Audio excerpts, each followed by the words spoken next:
You're standing on the deck of a luxury cruise ship, the Mediterranean sun warming your face as you sip champagne and watch the endless blue horizon. You've paid thousands for this dream vacation, believing you're about to experience paradise on the high seas. But what you don't know is that you've just boarded a floating nightmare where people vanish without a trace, where bodies decompose in makeshift morgues while the party continues above, and where the crew you trust with your life might be the very ones you should fear most. Tonight, I'm going to share with you 11 of the most disturbing true stories that have happened aboard cruise ships. Stories so horrifying that they'll make you question everything you thought you knew about these floating cities of supposed luxury. These aren't urban legends or campfire tales. These are documented incidents that actually happened to real people. People just like you who thought they were embarking on the vacation of a lifetime. From passengers who discovered rotting corpses hidden in the ship's bowels, to honeymooners who survived 18 hours in shark-infested waters after falling overboard. These stories will shatter your perception of cruise ship safety forever. If you're ready to dive into the dark underbelly of the cruise industry and discover the terrifying secrets that happen when you're trapped in the middle of the ocean with nowhere to run, then make sure to hit that subscribe button and ring the notification bell for verified fears, because you definitely don't want to miss what's coming next. Trust me, after hearing these stories, you'll never look at a cruise ship the same way again. Let's begin with our first nightmare at sea. Jackson Rivera had been looking forward to this cruise for months. At 67, the retired insurance adjuster from Miami had finally convinced his wife Maria to splurge on their dream vacation. A 14-day Mediterranean cruise aboard the Oceanic Majesty. After 42 years of marriage, 3 kids, and a lifetime of putting everyone else's needs first, this was supposed to be their time. Their golden years moment of pure, unadulterated bliss floating across the sapphire waters of the Mediterranean. The ship was magnificent, standing 12 decks high with a capacity for 4,000 passengers. It was a floating city of luxury that promised endless entertainment, gourmet dining, and the kind of pampering that Jackson had only dreamed about during his decades of processing insurance claims. The marble-floored atrium stretched 3 stories high, crowned by a crystal chandelier that cast dancing rainbows across the walls. Everywhere Jackson looked, he saw polished brass, rich mahogany, and smiling crew members eager to fulfill every whim. For the first 5 days, everything was perfect. Jackson and Maria dined at the captain's table, danced under the stars on the upper deck, and explored the ship's amenities like excited teenagers. They took cooking classes, attended Broadway-style shows, and spent lazy afternoons by the pool reading novels they'd been putting off for years. Jackson even tried his hand at the rock-climbing wall, much to Maria's amused horror. This was the retirement they'd earned, the payoff for a lifetime of responsibility and sacrifice. But on the 6th morning, as they sailed between the Greek islands of Santorini and Mykonos, Jackson woke up feeling strange. There was a tightness in his chest, a dull ache that seemed to radiate down his left arm.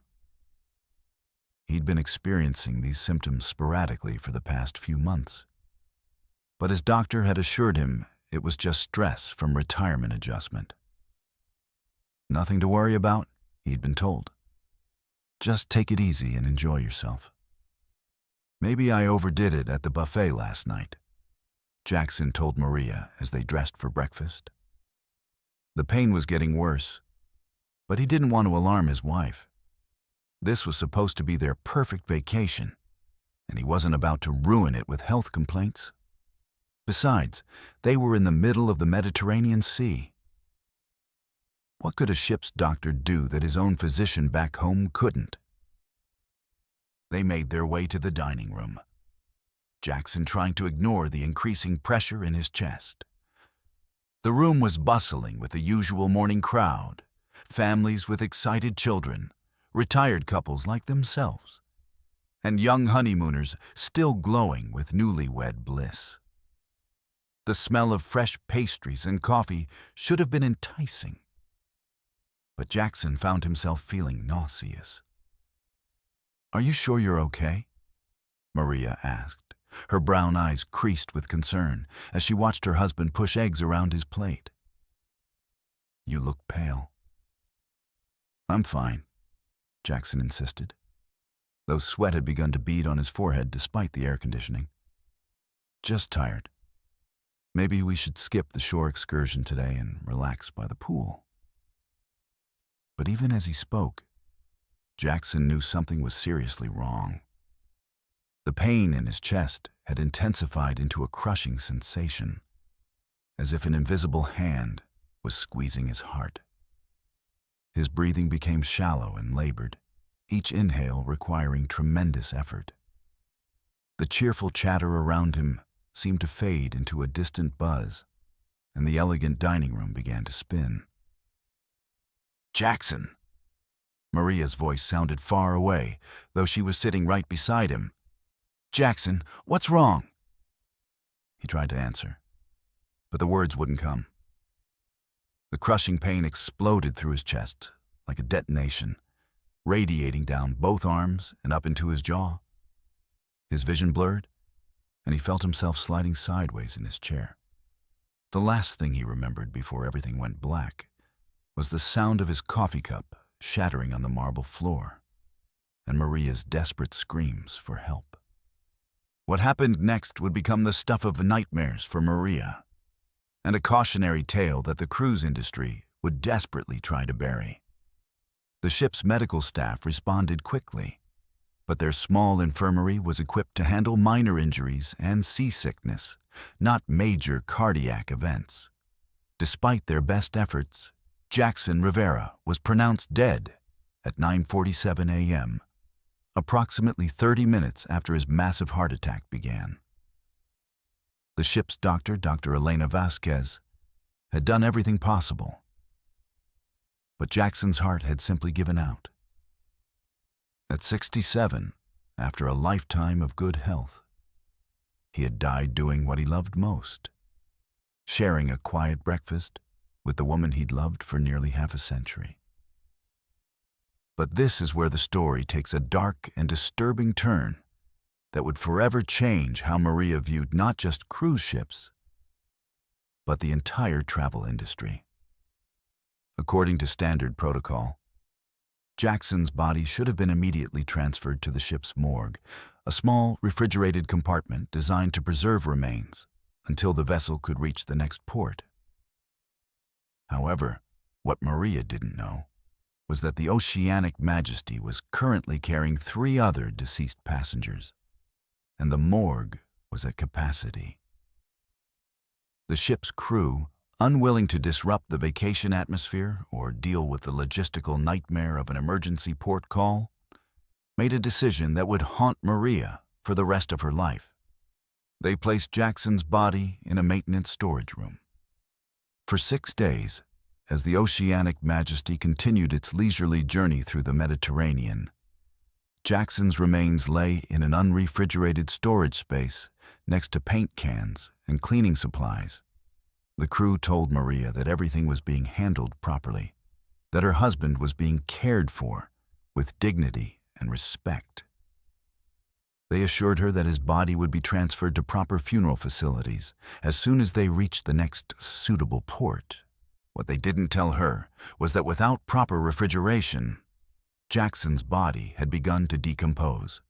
Above deck, the cruise continued as if nothing had happened. Passengers danced at the nightly shows, gorged themselves at the buffets, and laughed by the pools. Children splashed in the water while their parents sipped cocktails and planned their next shore excursion. The ship's photographers continued to snap cheerful vacation photos, and the entertainment staff led conga lines through the corridors. Life aboard the Oceanic Majesty went on exactly as it had before, with one glaring exception. Jackson Rivera was rotting in a storage closet below deck. Maria spent those 6 days in a haze of grief and confusion. The cruise staff had been sympathetic but vague about the details, telling her only that arrangements were being made and that she should try to rest. Well-meaning passengers offered condolences and shared their own stories of loss. But Maria felt completely alone in her floating prison.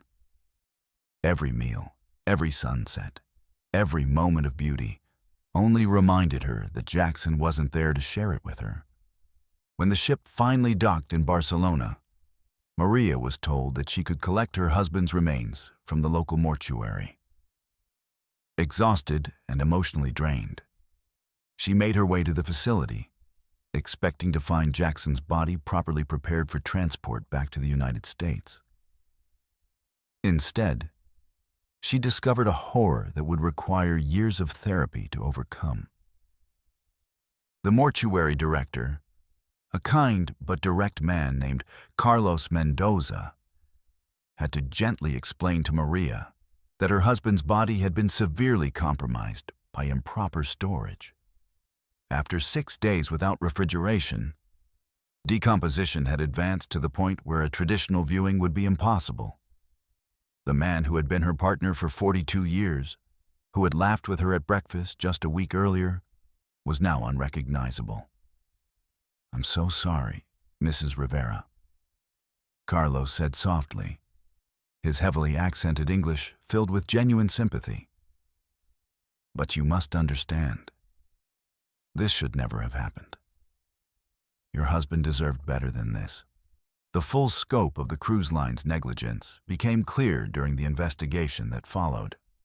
Not only had they failed to properly preserve Jackson's remains, but they had also lied repeatedly to Maria about the situation. Internal emails later revealed that crew members had joked about the smell coming from storage room C7 and had used air fresheners to mask the odor of decomposition. The ship's captain had been informed of the situation, but had chosen to prioritize the cruise schedule over basic human dignity. Maria's lawsuit against the cruise line would eventually result in a $1.2 million settlement. But no amount of money could restore her husband's dignity or erase the trauma she had endured. The legal documents revealed that this wasn't an isolated incident. The cruise industry had a pattern of mishandling deceased passengers, treating them as inconveniences rather than human beings deserving of respect. But perhaps the most disturbing aspect of Jackson's story wasn't the negligence itself, but the calculated way the cruise line had continued operations as if nothing had happened. While Maria grieved and Jackson's body deteriorated, the ship's crew had maintained the illusion of paradise. They had served meals, organized activities, and smiled at passengers, all while knowing that a man's remains were rotting just a few decks below the party.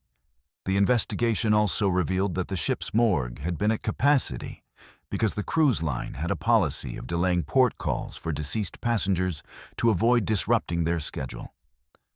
They prioritized profit over human dignity, treating death as a customer service issue rather than a solemn responsibility. Jackson Rivera had boarded the Oceanic Majesty expecting the vacation of a lifetime. Instead, he became a victim of an industry that views passengers as nothing more than revenue streams, even in death.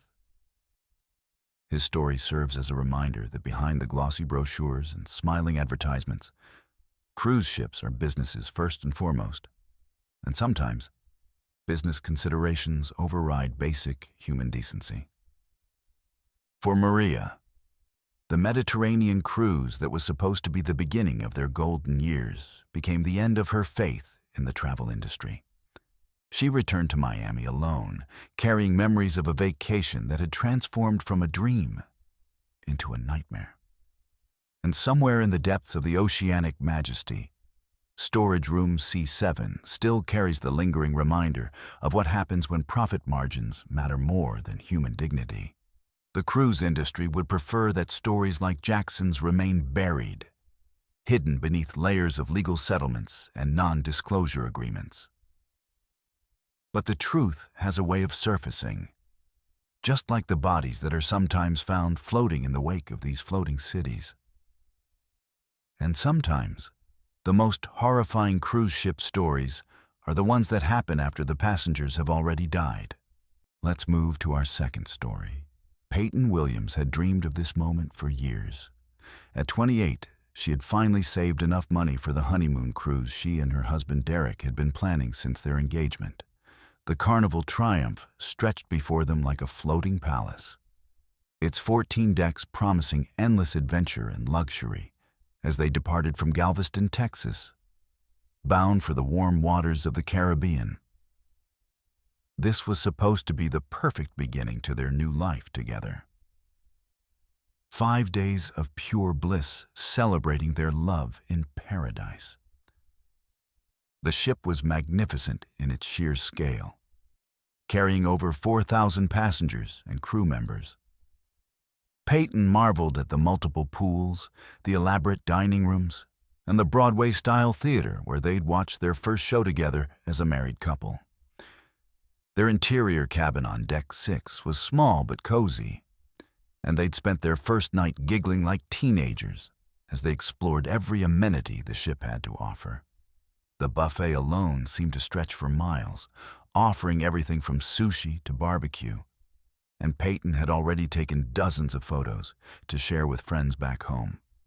But on the second day of their cruise, February 10th, 2013, everything changed in an instant.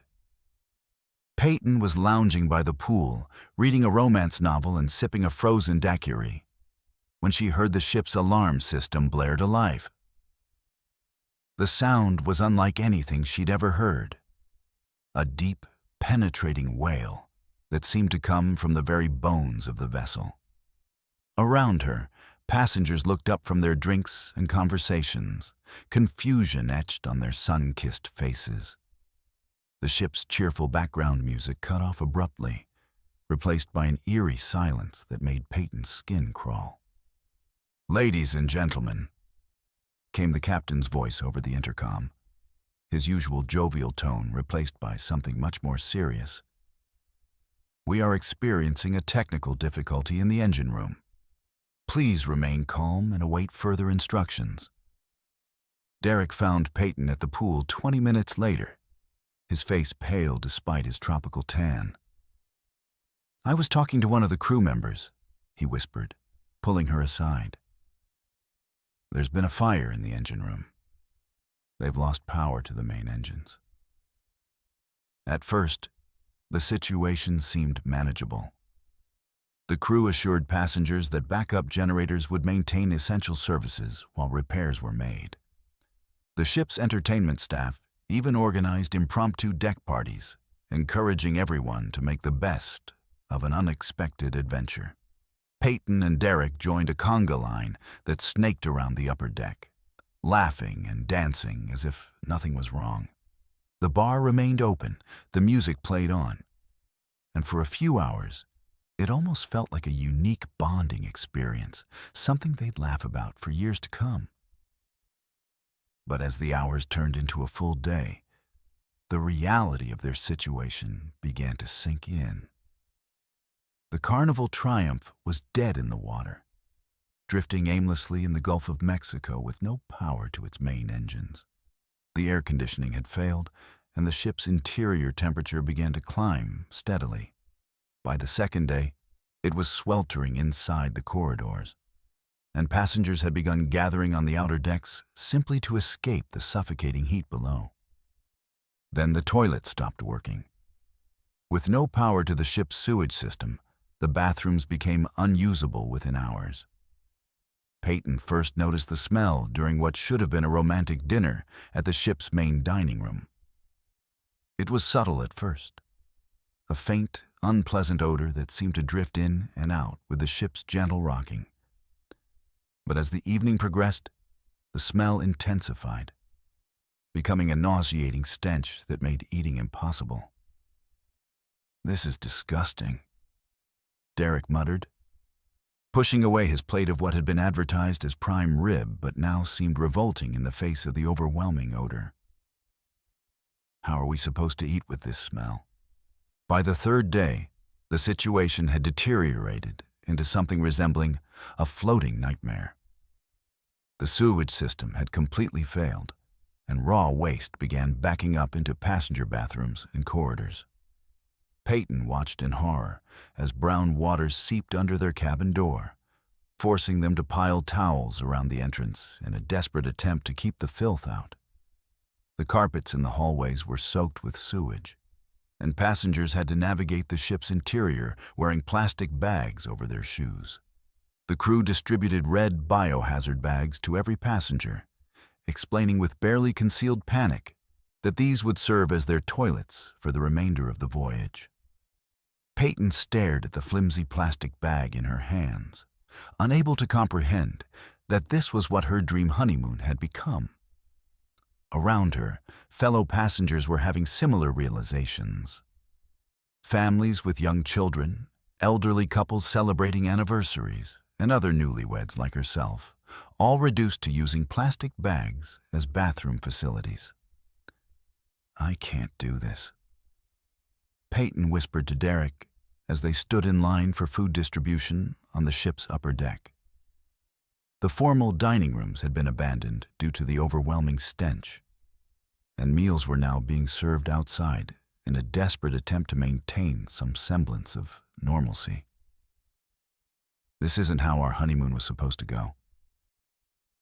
But Derek, ever the optimist, squeezed her hand tightly. "We're going to get through this together," he said firmly. "Someday we'll look back on this and laugh. Our kids are going to love hearing about how their parents survived the infamous poop cruise." The nickname had already begun circulating among passengers, the poop cruise, a darkly humorous reference to their increasingly desperate situation. Social media posts from those with working cell phones had begun dubbing the Carnival Triumph the poop ship, and news outlets around the world were picking up the story. But for Peyton and the other passengers trapped aboard, there was nothing funny about their predicament. By the fourth day, the situation had become truly horrific. Sewage was now dripping from the ceiling in many areas of the ship, creating a constant rain of human waste that passengers had to navigate with makeshift umbrellas and garbage bags. The smell was so overwhelming that many people had resorted to breathing through towels soaked in perfume or cologne. Peyton had tied her wedding veil around her face as a makeshift mask, the delicate lace now serving as protection against the nauseating odor that permeated every corner of the vessel. The ship's crew, to their credit, worked tirelessly to maintain order and distribute supplies.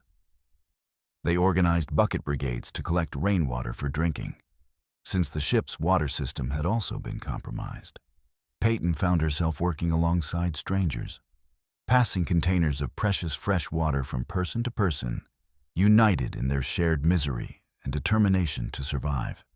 Food became increasingly scarce as the ship's refrigeration systems failed. What had once been elaborate buffets, featuring fresh seafood and gourmet dishes, was now reduced to cold sandwiches and canned goods distributed from the ship's emergency supplies. Peyton watched as passengers who had been sophisticated and refined just days earlier now fought over packages of crackers and warm soda. The veneer of civilization was peeling away like paint in the tropical heat. The psychological toll was perhaps even worse than the physical discomfort. Passengers began to panic as reports filtered in that their rescue might take days longer than initially promised. Children cried constantly, overwhelmed by the heat, smell, and general chaos. Elderly passengers struggled with the physical demands of their situation, and several required medical attention that the ship's overwhelmed medical staff could barely provide. Peyton found herself comforting a young mother whose toddler had developed a severe rash from the unsanitary conditions. The woman sobbed as she explained that her child was scheduled for important medical tests when they returned home, appointments that would now be missed due to their extended ordeal. It was moments like these that drove home the real human cost of their situation. This wasn't just an inconvenience, but a genuine crisis that was affecting people's lives in profound ways. On the fifth day, relief finally came in the form of tugboats that had been dispatched to tow the powerless Carnival Triumph to the port of Mobile, Alabama. Peyton stood on the deck with Derek, watching the distant shoreline grow larger as their floating prison was slowly pulled toward salvation. Around them, passengers cheered and cried, some kissing the deck in gratitude, others simply staring at the approaching land with shell-shocked expressions. But even as rescue approached, the ordeal was far from over. The disembarkation process took hours, as 4,000 passengers had to be processed through a small port facility that had never been designed to handle such an influx. Peyton and Derek waited in line for nearly 6 hours, still surrounded by the overwhelming stench that had become their constant companion, watching as fellow passengers collapsed from exhaustion and dehydration. When they finally set foot on solid ground, Peyton's legs nearly gave out. After 5 days of constant motion and stress, the stability of the pier felt almost alien. She and Derek stood there for several minutes, just breathing clean air and marveling at the simple pleasure of being able to walk to a real bathroom whenever they wanted. The aftermath of the poop cruise would define Peyton's relationship with travel for years to come. She and Derek received compensation from Carnival Cruise Lines, along with vouchers for future cruises that they would never use. The experience had created a bond between them that was perhaps stronger than any traditional honeymoon could have forged. But it had also left them with trauma that would take years to process. The Carnival Triumph incident became a landmark case in maritime safety and passenger rights. It exposed the vulnerability of modern cruise ships and the inadequacy of emergency protocols when dealing with catastrophic system failures.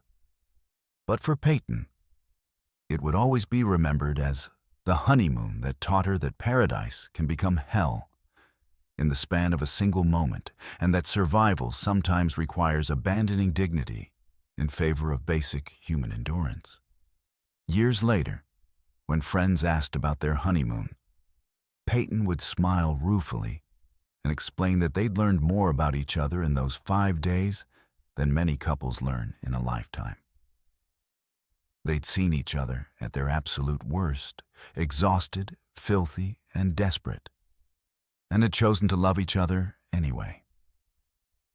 In a twisted way, the poop cruise had given them something that no luxury vacation ever could: the unshakable knowledge that their love could survive absolutely anything. Let's move to our third story. Astrid Larsen had always been a skeptic when it came to ghost stories. At 35, the Norwegian marine biologist had spent her career studying the mysteries of the ocean through scientific observation and empirical evidence. Superstitions and paranormal tales were, in her mind, nothing more than elaborate fiction designed to entertain tourists and sell books. So when she booked a solo cruise aboard the Northern Star for a much-needed break from her research, the last thing she expected was to encounter something that would challenge every rational belief she held about the world. The Northern Star was a smaller, more intimate vessel than the massive floating cities that dominated the cruise industry. With only 1,200 passengers, it offered a quieter, more refined experience as it sailed through the fjords of Norway. Astrid had chosen this particular ship specifically because of its reputation for sophisticated travelers and educational programs. She was looking forward to attending lectures on marine ecology and perhaps observing Arctic wildlife from the comfort of a civilized vessel.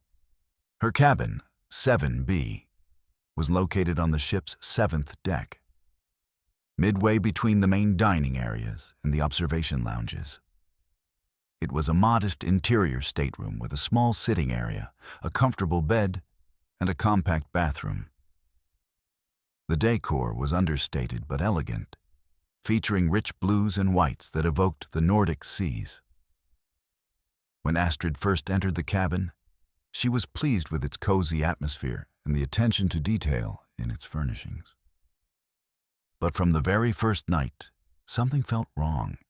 Astrid had always been a light sleeper, a trait that served her well during long research expeditions where she needed to monitor equipment throughout the night. So when she was awakened at 2:17 a.m. by the sound of her cabin phone ringing, she was instantly alert. The phone sat on the nightstand just inches from her head, its shrill tone cutting through the gentle hum of the ship's engines like a knife through silk. She reached for the receiver, expecting perhaps a wrong number or some kind of ship-related announcement. "Hello?" she said, her voice still thick with sleep. Silence. Not the empty silence of a disconnected line, but something deeper. A presence that seemed to breathe on the other end of the call. Astrid could hear something that sounded almost like whispers, so faint that she couldn't make out words, but definitely there. The sound raised goosebumps on her arms, despite the cabin's comfortable temperature. "Hello?" she repeated more firmly this time. "Is someone there?"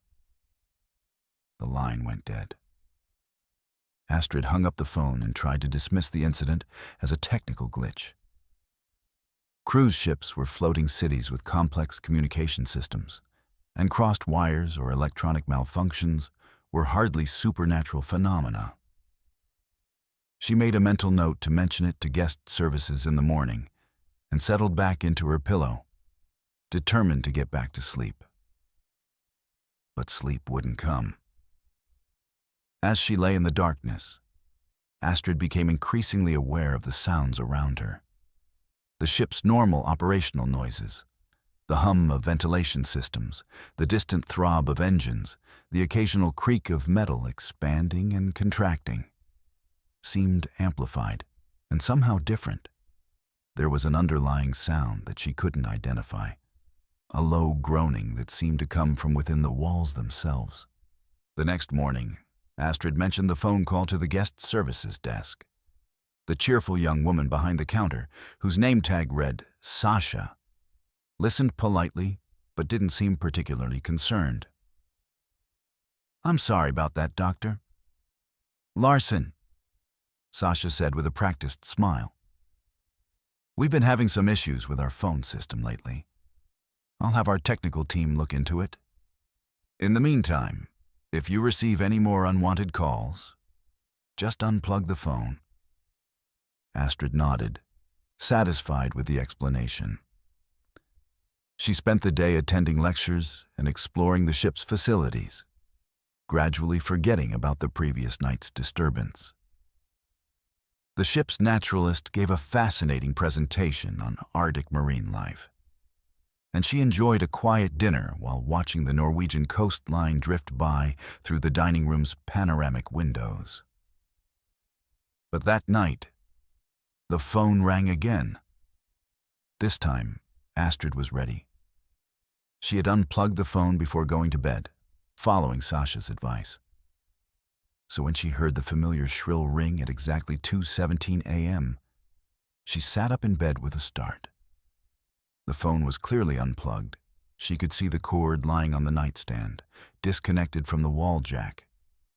Yet it continued to ring. Astrid stared at the phone in disbelief, her scientific mind struggling to process what she was experiencing. Electronic devices didn't function without power sources.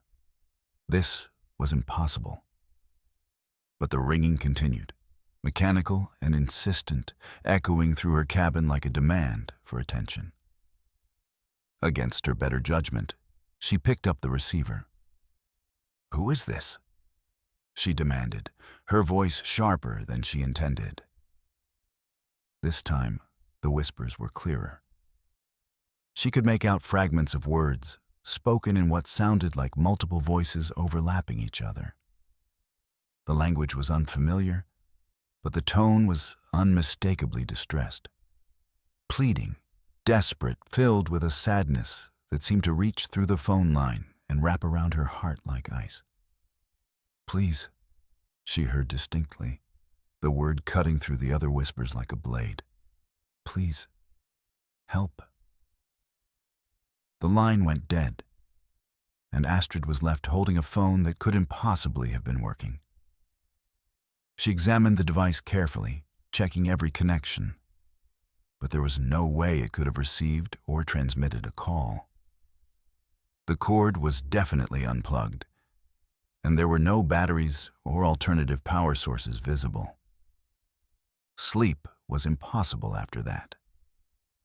Astrid spent the remaining hours until dawn researching the ship's history on her laptop, diving deep into maritime records and news archives.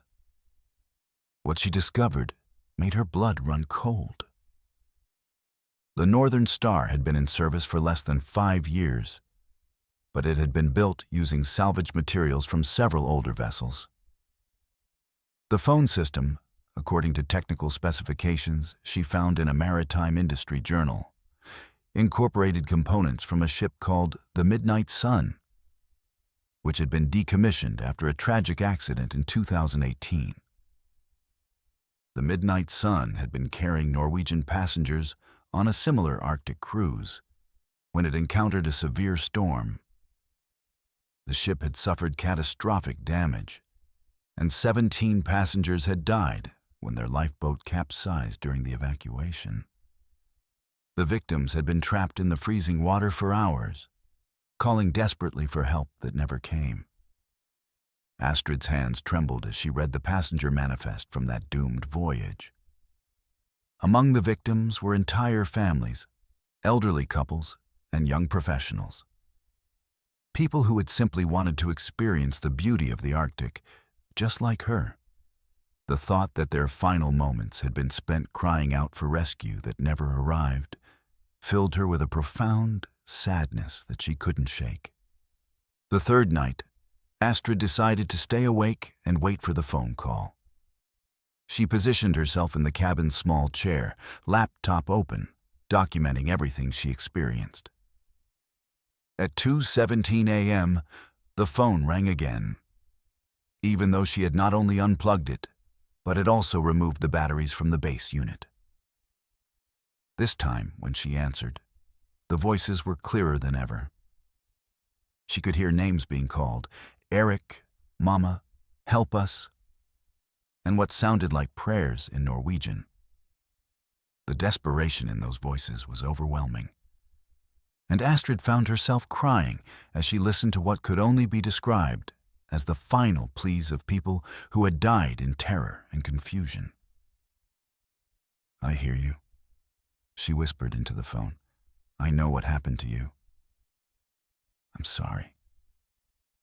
I'm so sorry." The whispers seemed to intensify, as if her acknowledgement had given them strength. She heard what sounded like gratitude mixed with continued pleading, and then something that chilled her to the bone: the sound of rushing water and desperate gasps for air. When she hung up the phone, Astrid noticed that the cabin's temperature had dropped significantly. Her breath was visible in the air, and frost had begun forming on the bathroom mirror. The groaning sound in the walls had intensified, and she could swear she heard the sound of dripping water coming from somewhere above her head. The next morning, she requested a meeting with the ship's captain. Captain Eriksson was a distinguished man in his 50s who listened to Astrid's account with a mixture of skepticism and concern. But when she mentioned the specific names she had heard in the whispers, his expression changed dramatically. "Dr. Larson," he said quietly. Those are the names of passengers who died on the Midnight Sun. Eric was a young boy, only 7 years old. His mother, Anna, was calling for him when their lifeboat capsized. Captain Erickson went on to explain that several passengers had reported similar experiences in Cabin 7B, which had been constructed using materials from the Midnight Sun's communication center. The ship's owners had tried to address the problem by blessing the room and bringing in engineers to replace the phone system. But the phenomena persisted. "We've moved you to a different cabin," he said, handing her a new key card. "Deck 5, away from any salvaged materials. I hope you can finish your cruise in peace." But even in her new cabin, Astrid couldn't escape the experiences of 7B. Every night at 2:17 a.m., she would wake up with the overwhelming sensation that she was being watched. She would hear faint whispers coming from the ventilation system, and occasionally she would find wet handprints on her bathroom mirror, small ones that could have belonged to a child. The ship's other passengers began to notice her increasingly haggard appearance.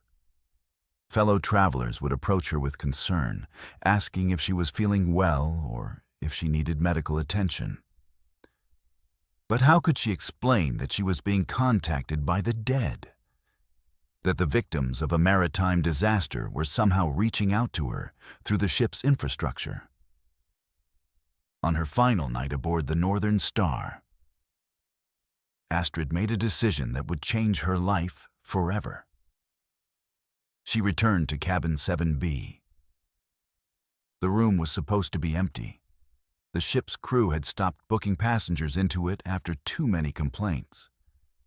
But Astrid had convinced a sympathetic crew member to let her spend one last night there, claiming she wanted to conduct a scientific investigation into the alleged phenomena.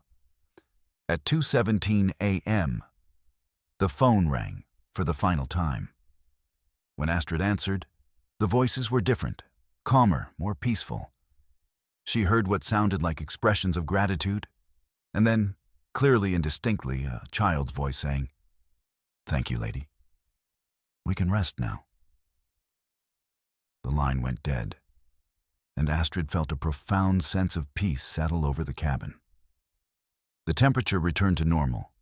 The mysterious groaning sound stopped, and for the first time in days, she felt truly alone in the room. When she disembarked in Bergen the next morning, Astrid was fundamentally changed.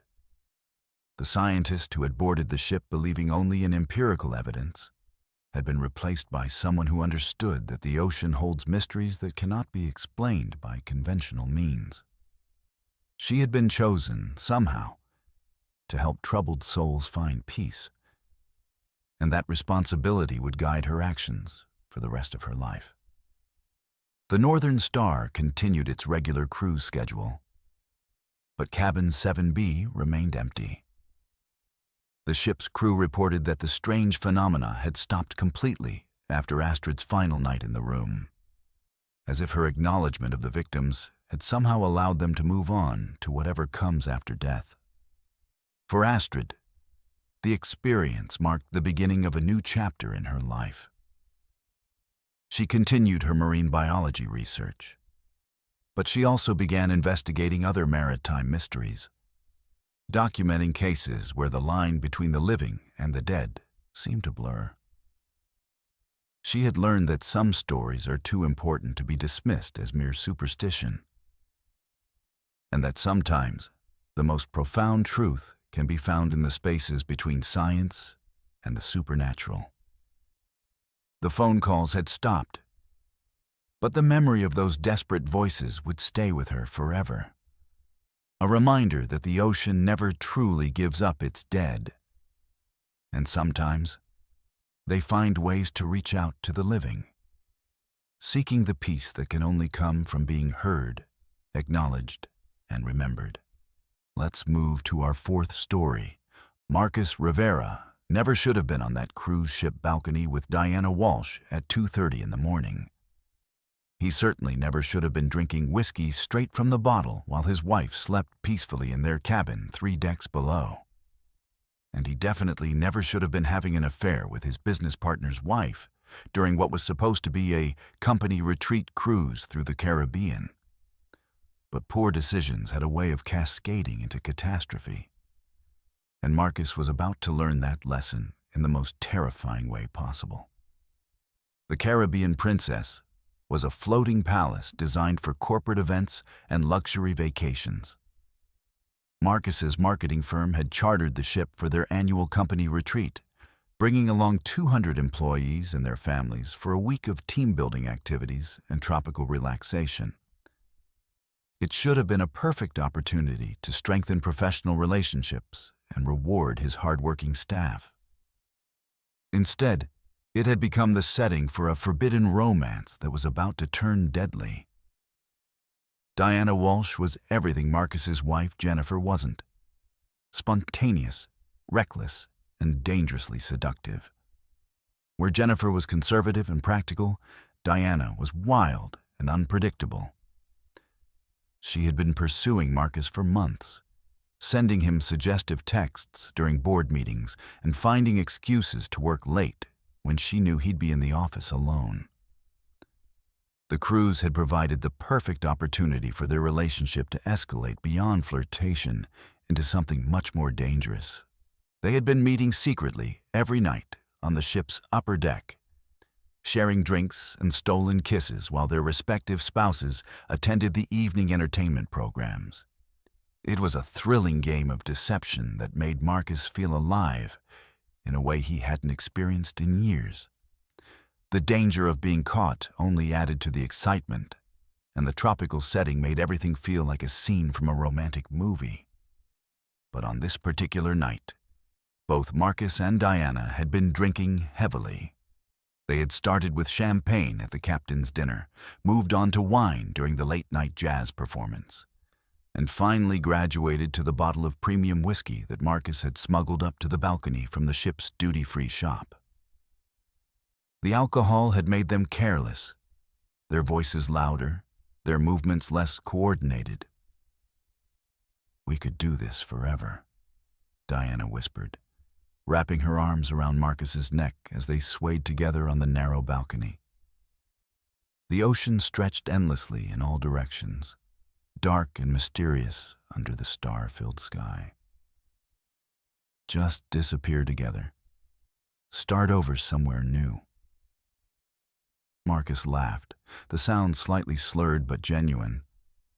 "You're drunk," he said, but he was smiling as he said it. The idea wasn't entirely unappealing. His marriage to Jennifer had been stagnant for years, reduced to polite conversation and shared responsibilities. Diana represented everything he felt he had been missing. Passion, excitement, the feeling of being truly desired.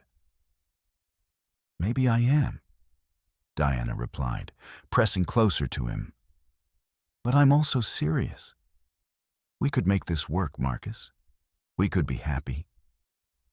The ship's motion seemed more pronounced on the upper deck, and Marcus had to steady himself against the railing as a larger wave caused the vessel to rock.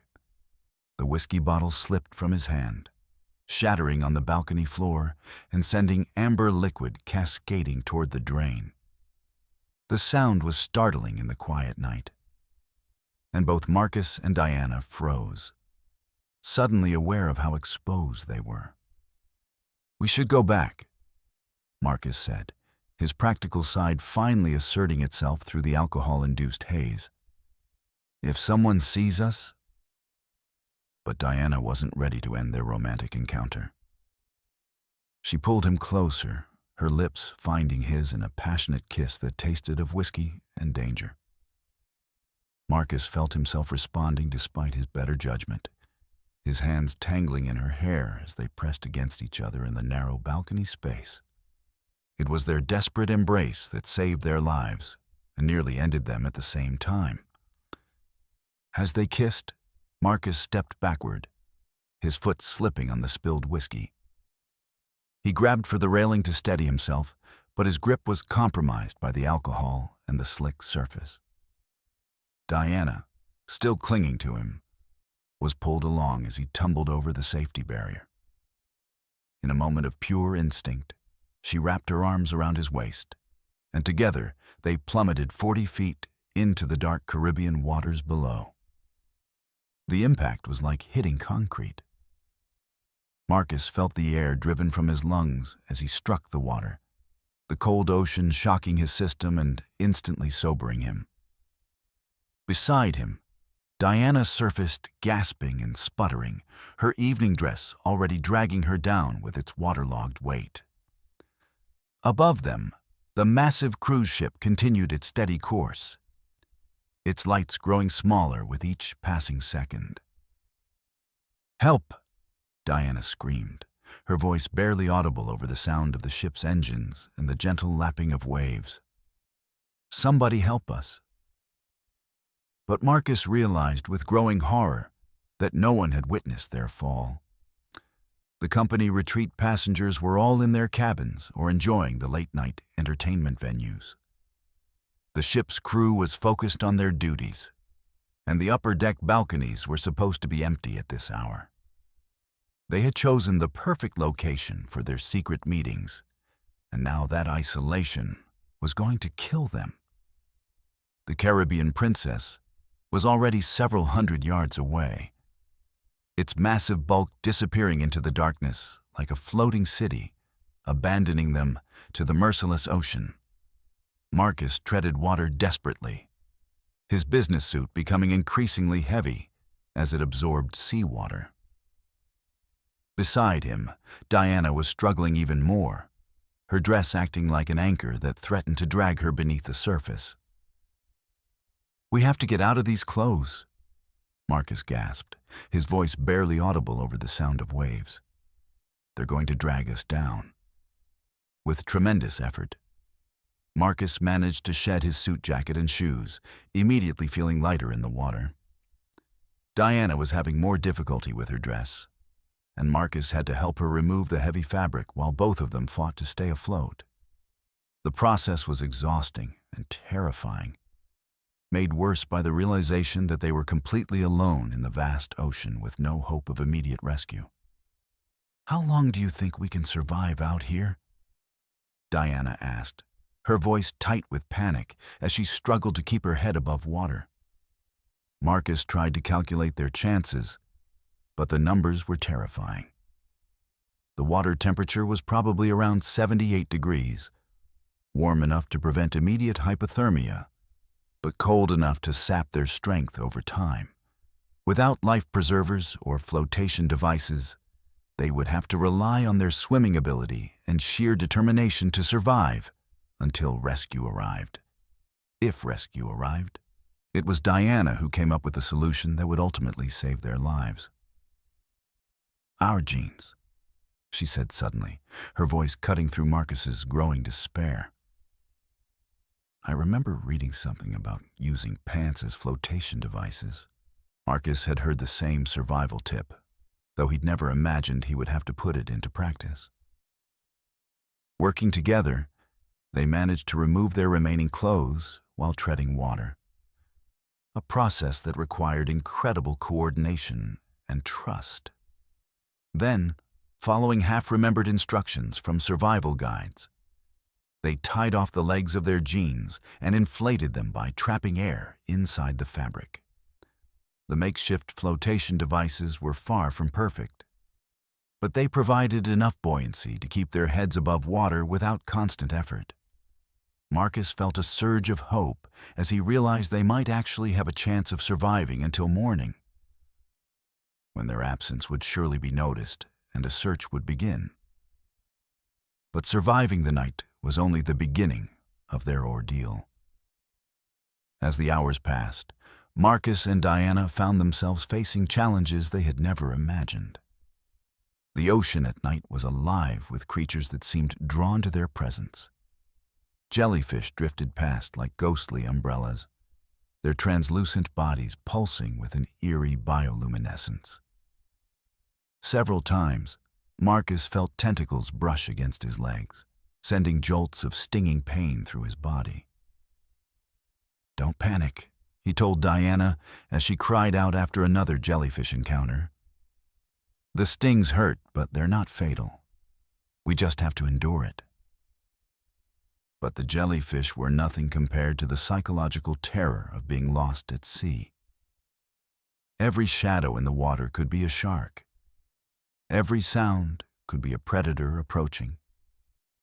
The ocean that had seemed so beautiful and peaceful from the ship's deck now felt like a hostile alien environment designed to kill them slowly. As dawn approached, both Marcus and Diana were showing signs of severe exhaustion and dehydration. The salt water had burned their throats raw, and their lips were cracked and bleeding. Their improvised flotation devices were losing air, requiring constant reinflation that sapped their remaining energy. "I can't do this much longer," Diana whispered, her voice barely audible. "I'm so tired." Marcus felt the same crushing fatigue, but he forced himself to stay alert. Giving up now would mean certain death, and despite everything that had led them to this moment, he wasn't ready to die. "Just a little longer," he encouraged her. "Someone will find us soon." It was the sound of helicopter rotors that finally brought salvation. The Coast Guard search and rescue team had been alerted when Marcus and Diana failed to appear for the morning company breakfast. A full-scale search had been launched, with helicopters and boats combing the area where the couple had presumably fallen overboard. The rescue itself was both terrifying and miraculous. Marcus and Diana were pulled from the water after 18 hours of fighting for survival, their bodies badly sunburned and covered in jellyfish stings. They were dehydrated, exhausted, and suffering from the early stages of hypothermia, but they were alive. The aftermath of their rescue was almost as traumatic as the experience itself. Their affair was now public knowledge, destroying both of their marriages and Marcus's business partnership. The company retreat ended in scandal, with employees gossiping about the dramatic rescue and the circumstances that had led to it. But Marcus and Diana had learned something profound during their night in the ocean. They had discovered what they were truly capable of when faced with life-or-death circumstances. The affair that had seemed so important on the ship's deck paled in comparison to the simple miracle of survival. Their relationship didn't survive the return to dry land. The trauma of their experience, combined with the wreckage of their respective marriages, proved too much to overcome. But they had saved each other's lives in the most literal sense, and that bond would connect them forever. Marcus often thought about that night in the years that followed. The decisions that had led to their fall had been reckless and selfish. But their survival had required courage, ingenuity, and an unbreakable will to live. They had faced the ocean's vast indifference and emerged victorious, if forever changed by the experience. The Caribbean Princess continued its regular cruise schedule, but new safety protocols were implemented after the incident. Higher railings, better lighting, and increased security patrols were designed to prevent similar accidents. But Marcus knew that no amount of safety equipment could protect people from their own poor judgment and the unpredictable nature of the sea. The ocean had tested them in the most fundamental way possible, and they had passed. But the cost of that test, their marriages, their friendship, their former lives, served as a reminder that survival sometimes requires sacrificing everything you thought you wanted in favor of the one thing that truly matters: staying alive. Let's move to our fifth story. The Royal Caribbean Navigator was supposed to be the perfect family vacation for the Harrison family. Mark and Susan had saved for 2 years to afford this Mediterranean cruise. planning every detail to ensure their 14-year-old daughter Taylor would have the experience of a lifetime. The ship's teen club had come highly recommended, with supervised activities and trustworthy staff members who were supposedly trained to handle teenagers with care and professionalism.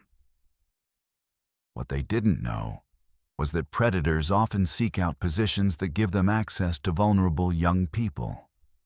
And cruise ships provide the perfect hunting ground for those with sinister intentions. Taylor Harrison was an innocent girl from suburban Ohio who had never traveled farther than her grandmother's house in Kentucky.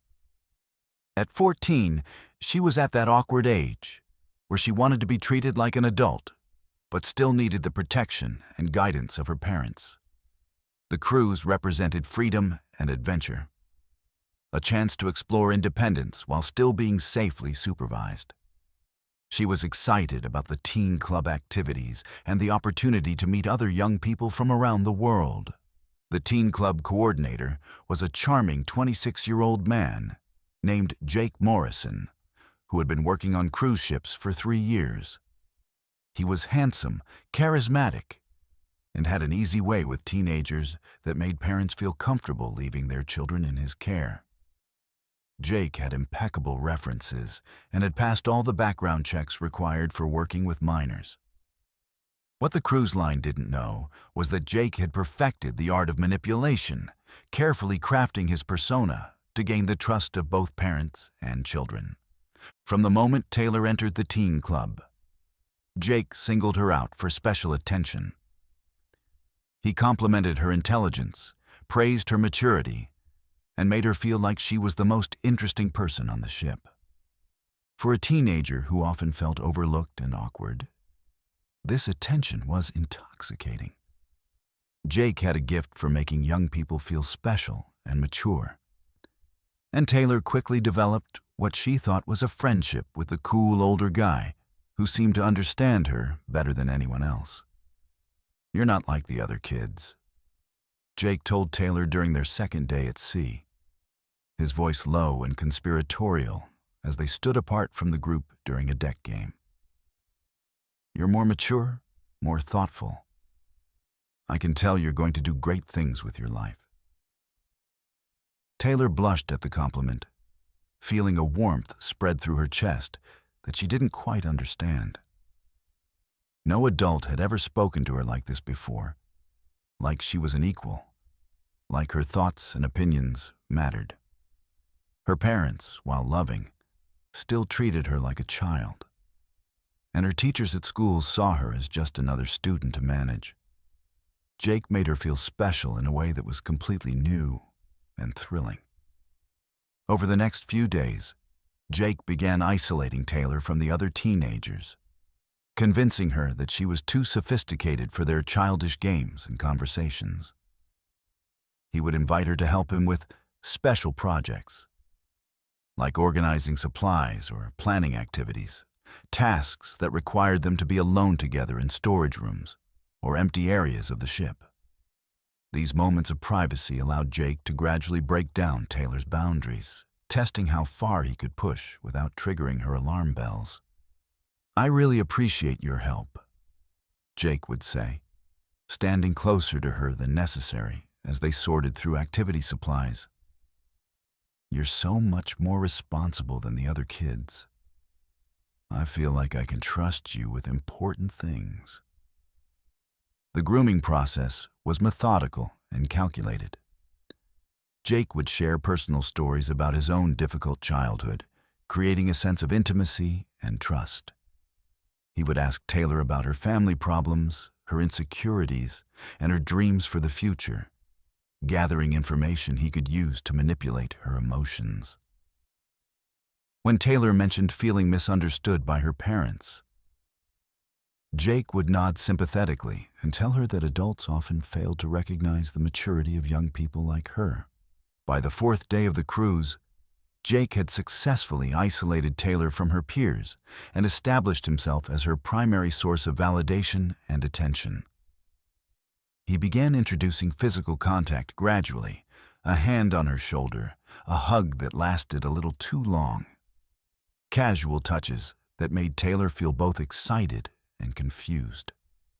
She had never experienced this kind of attention from an older man, and she didn't have the experience to recognize the warning signs of predatory behavior. The assault happened on the 5th night of the cruise, in a storage room adjacent to the teen club where Jake had lured Taylor under the pretense of helping him prepare for the next day's activities. The room was soundproofed and located in a part of the ship where foot traffic was minimal during evening hours. Jake had chosen the location carefully, knowing that Taylor's cries for help would not be heard by anyone who might intervene. What happened in that storage room would haunt Taylor for years to come. Jake's careful grooming had left her confused and vulnerable, unsure whether she was partially responsible for what occurred. The assault was brutal and traumatic, but Jake's psychological manipulation had been so effective that Taylor initially blamed herself for the incident. She had trusted him, had been alone with him willingly, and had even felt special because of his attention. In her 14-year-old mind, she believed she had somehow brought this horror upon herself. After the assault, Jake's demeanor changed completely. The charming, understanding mentor was replaced by someone cold and threatening. He told Taylor that no one would believe her story, that she would be blamed for being alone with him, and that her parents would be ashamed of her behavior. He convinced her that reporting the incident would only bring more pain and humiliation, and that the best thing she could do was pretend nothing had happened. "Think about what this would do to your parents," Jake said, his voice now menacing rather than kind. "They saved for years for this vacation. Do you really want to ruin it for them? And what would people think about a girl who goes alone with a man to a storage room? They'd say you asked for it." Taylor returned to her family that night, broken and traumatized. But she said nothing about what had happened. She couldn't eat dinner, claiming she felt seasick, and she avoided the teen club for the remainder of the cruise. Her parents noticed the change in her behavior, but attributed it to typical teenage mood swings and the adjustment to being away from home. The psychological damage was immediate and severe. Taylor began experiencing nightmares, panic attacks, and a deep sense of shame that she couldn't shake. She withdrew from her family and friends, no longer able to enjoy activities that had once brought her pleasure. The cruise that was supposed to be a highlight of her childhood had become a source of trauma that would affect every aspect of her life. For months after returning home, Taylor kept the secret of what had happened to her. She threw herself into her schoolwork, trying to maintain the appearance of normalcy while battling the psychological aftermath of the assault. She couldn't concentrate in class, had difficulty sleeping, and began experiencing severe anxiety in social situations. Her grades began to suffer, and her parents grew increasingly concerned about her apparent depression. The truth finally came out 6 months later, during a family therapy session that Mark and Susan had arranged to help Taylor deal with what they thought was typical teenage depression. When the therapist asked about any traumatic experiences, Taylor finally broke down and revealed what Jake Morrison had done to her during the cruise. The revelation destroyed the Harrison family's sense of security and trust. Mark and Susan were horrified that they had unknowingly placed their daughter in danger, and they were devastated by the knowledge that she had suffered in silence for so long. They immediately contacted the cruise line and law enforcement. But the investigation was complicated by the international nature of cruise ship jurisdiction and the time that had passed since the incident. Jake Morrison had left the cruise line shortly after the Harrison family's voyage, citing personal reasons for his departure. When investigators finally tracked him down, they discovered that Taylor was not his only victim. 3 other families had come forward with similar stories about their teenage daughters, all following the same pattern of grooming, isolation, and assault. Jake had perfected his predatory techniques over years of working with vulnerable young people, and the cruise ship environment had provided him with the perfect opportunity to exploit their trust. The legal proceedings were lengthy and complicated, involving multiple jurisdictions and the complex web of international maritime law. The cruise line settled out of court with the Harrison family and the other victims, paying substantial damages while admitting no wrongdoing. Jake Morrison was eventually convicted and sentenced to 15 years in prison. But the damage to his victims was already done. Taylor's recovery was a long and difficult process that required years of therapy and the unwavering support of her family. She had to learn to trust again, to understand that the assault was not her fault, and to reclaim her sense of self-worth. The experience had robbed her of her innocence and her ability to feel safe in the world, but it had also revealed her inner strength and resilience. The incident led to significant changes in how cruise lines screen and supervise their youth program staff. Background checks became more thorough, supervision protocols were strengthened, and training programs were implemented to help staff recognize the signs of predatory behavior. But for Taylor and the other victims, these changes came too late to prevent the trauma they had endured. Years later, Taylor would become an advocate for other survivors of sexual assault, using her experience to help young people recognize the warning signs of predatory behavior and to encourage victims to speak out about their experiences. She learned that silence only protects predators, and that breaking the cycle of abuse requires courage and the support of caring adults.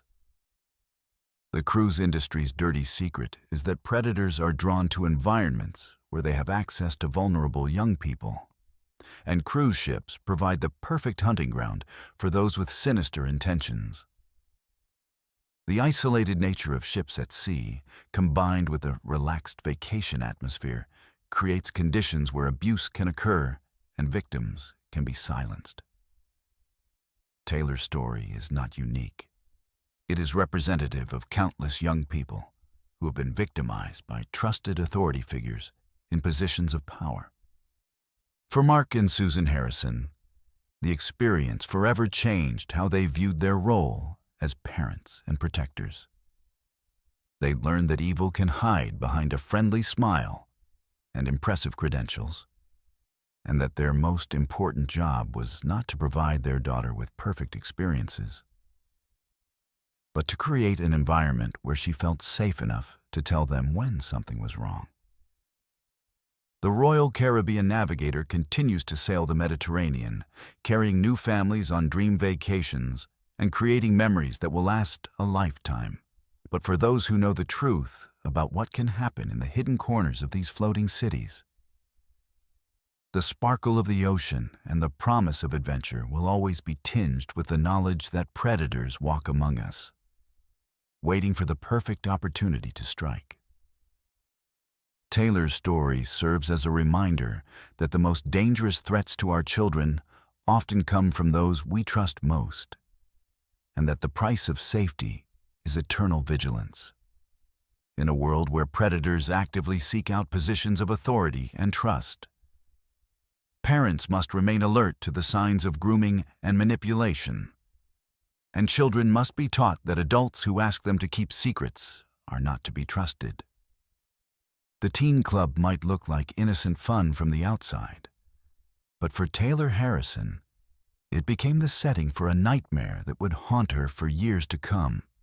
Her courage in finally speaking out not only brought her abuser to justice, but also helped protect other young people from suffering the same fate. Sometimes, the most important stories are the ones that are hardest to tell, and Taylor's voice became a beacon of hope for other survivors who had been silenced by shame and fear. Let's move to our sixth story. Vincent Kowalski had been drinking since noon, and by 11:30 p.m., He was the kind of drunk that made other passengers cross to the other side of the deck to avoid him. The 42-year-old construction foreman from Detroit had boarded the Carnival Breeze with his wife Linda for what was supposed to be a second honeymoon, a last-ditch effort to save their 20-year marriage that had been crumbling under the weight of his alcoholism and explosive temper. Instead, the cruise had become a floating battleground where their problems were magnified by the claustrophobic environment and Vincent's unlimited access to alcohol. The Carnival Breeze was a massive ship carrying over 3,000 passengers, but Vincent managed to make himself known to a significant portion of them during his 4-day reign of terror.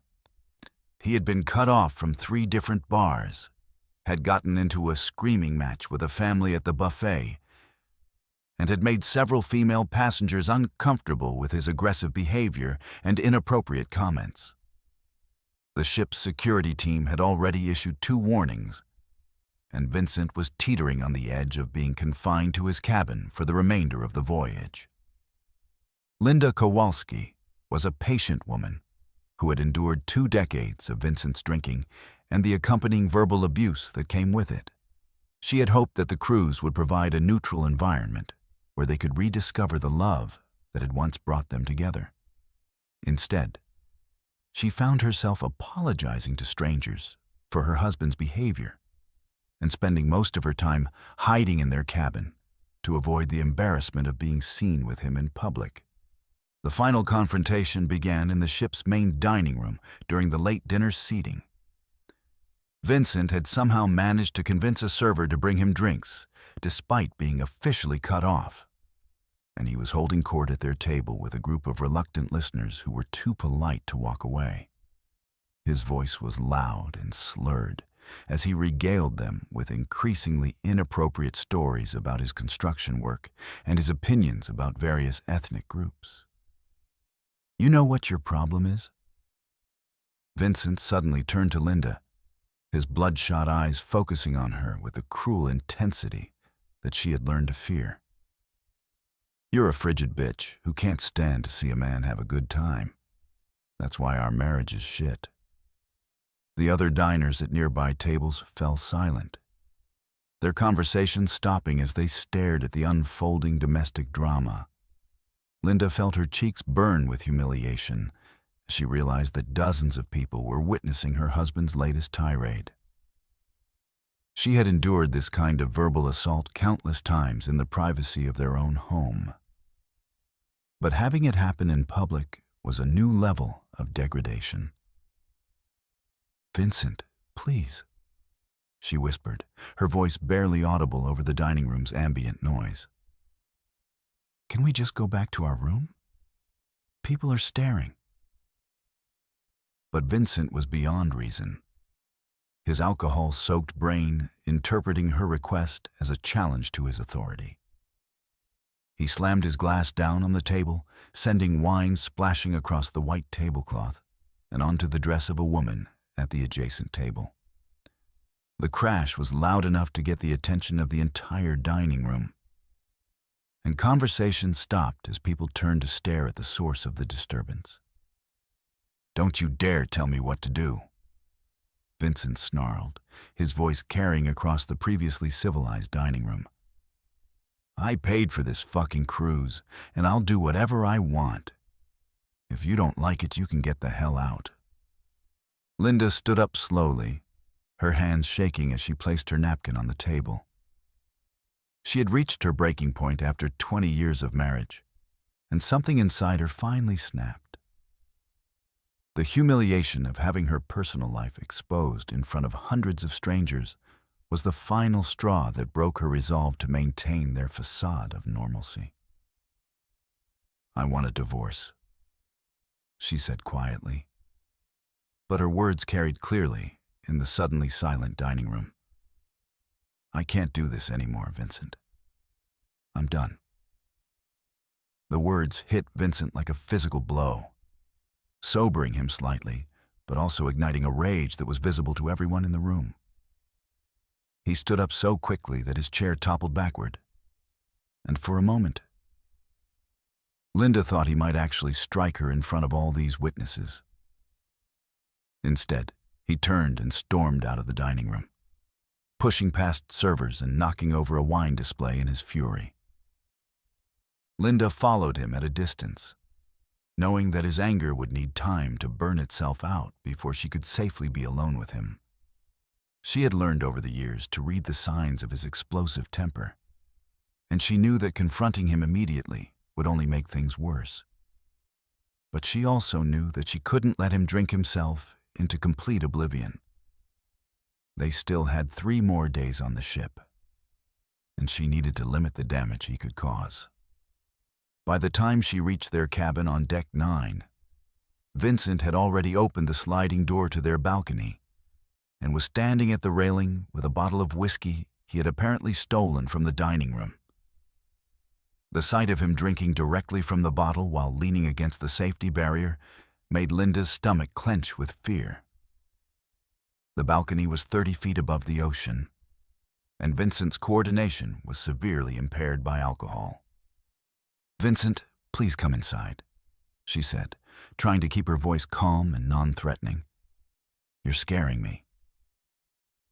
"Good," he replied without turning around, his words badly slurred, but still audible. "Maybe you should be scared. Maybe you should think about what happens to wives who embarrass their husbands in public." Linda felt a chill run down her spine as she realized that Vincent's anger had turned into something much more dangerous. She had seen him drunk countless times, but there was something different about his demeanor tonight, a reckless desperation that suggested he might be capable of anything. The combination of alcohol, humiliation, and the news that she wanted a divorce had created a perfect storm of rage that threatened to consume them both. "I'm going to call security," she said, backing toward the cabin door. "You need help, Vincent. This has gone too far." But Vincent spun around so quickly that he nearly lost his balance, the whiskey bottle sloshing as he gestured wildly. "You're not calling anyone," he said, his voice rising to a shout. "You created this mess, and you're going to deal with it. You want to humiliate me? Fine. But you're not going to run away and leave me to clean up your mess." What happened next would be debated in legal proceedings for months, but the basic facts were undisputed. Vincent, in his drunken rage, made a decision that would change both their lives forever. Whether it was a genuine suicide attempt, a manipulative gesture designed to frighten Linda, or simply the result of catastrophically impaired judgment, Vincent Kowalski climbed over the balcony railing and let go. Linda's scream echoed across the ship's upper decks as she watched her husband plummet toward the dark ocean below. The fall seemed to take forever, his body spinning through the air like a rag doll before disappearing into the churning water alongside the massive cruise ship. She stood frozen at the railing, unable to process what she had just witnessed, her mind struggling to accept that Vincent had actually jumped. But Vincent Kowalski's story didn't end in the Caribbean waters that night. In what could only be described as a miracle of timing and extraordinary luck, his falling body struck the ship's lifeboat on Deck 4, bouncing off the rubberized surface and landing in the boat's interior instead of continuing into the ocean. The impact knocked him unconscious and broke 3 ribs, but it also saved his life in the most improbable way possible. The ship's medical team found Vincent 40 minutes later, sprawled unconscious in lifeboat number 7 with a blood alcohol level that should have killed him even without the fall. He had somehow managed to survive a 30-foot plunge by landing in the one spot on the side of the ship that could cushion his impact enough to prevent death.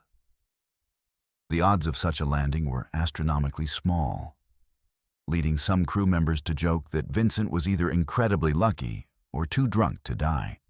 The incident created chaos throughout the ship as passengers and crew members tried to process what had happened. Vincent's fall had been witnessed by dozens of people on the upper decks, and conflicting stories about whether it was suicide, accident, or domestic violence began circulating immediately. The ship's security team launched a full investigation, interviewing witnesses and reviewing security footage to determine exactly what had occurred. Linda found herself in the surreal position of being both relieved that her husband was alive and horrified by the circumstances that had led to his fall. The other passengers looked at her with a mixture of sympathy and suspicion, unsure whether she was a victim of domestic violence or somehow complicit in her husband's apparent suicide attempt. The cruise that was supposed to save their marriage had instead become a public spectacle that exposed their deepest problems to thousands of strangers.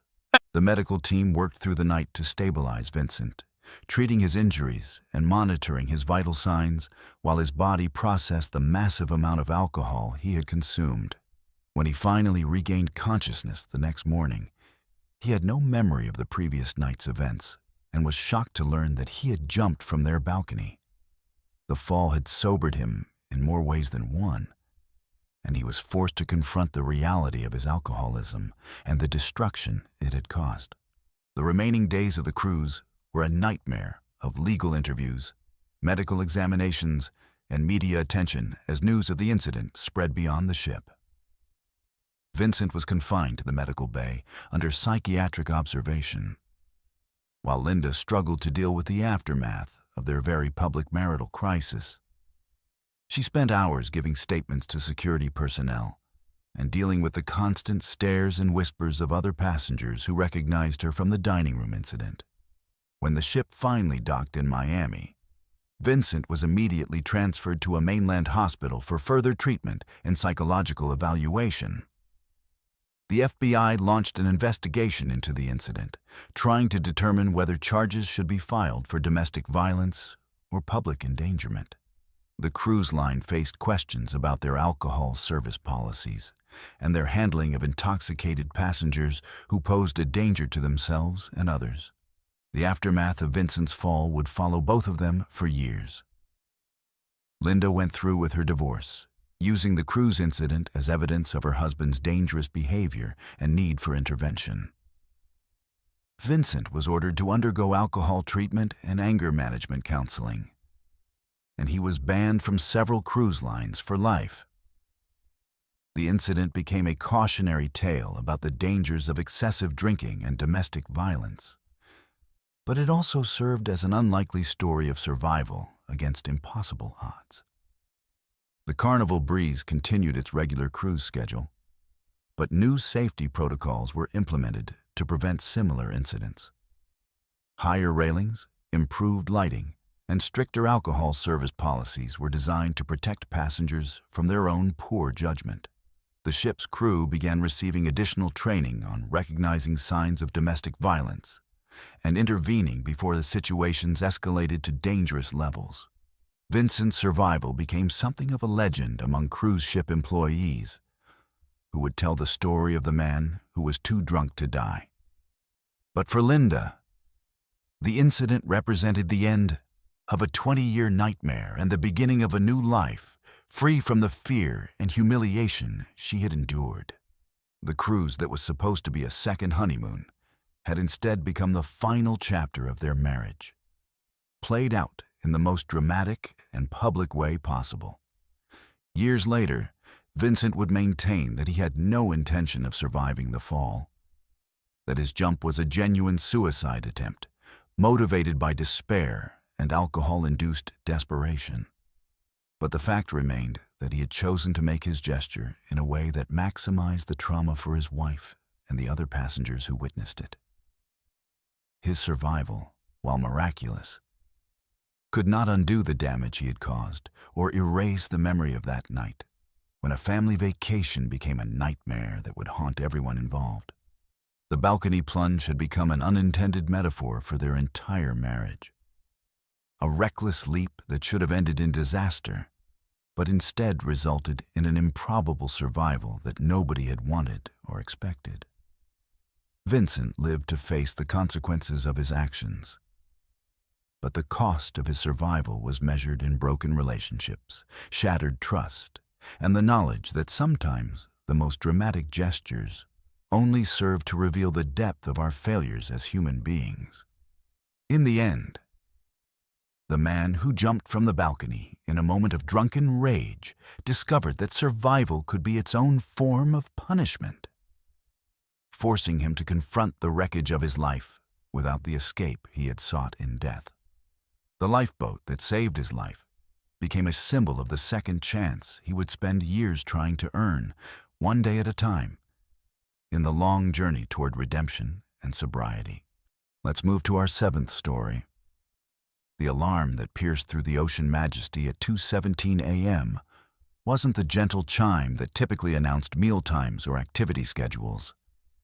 This was the emergency signal that every crew member dreaded.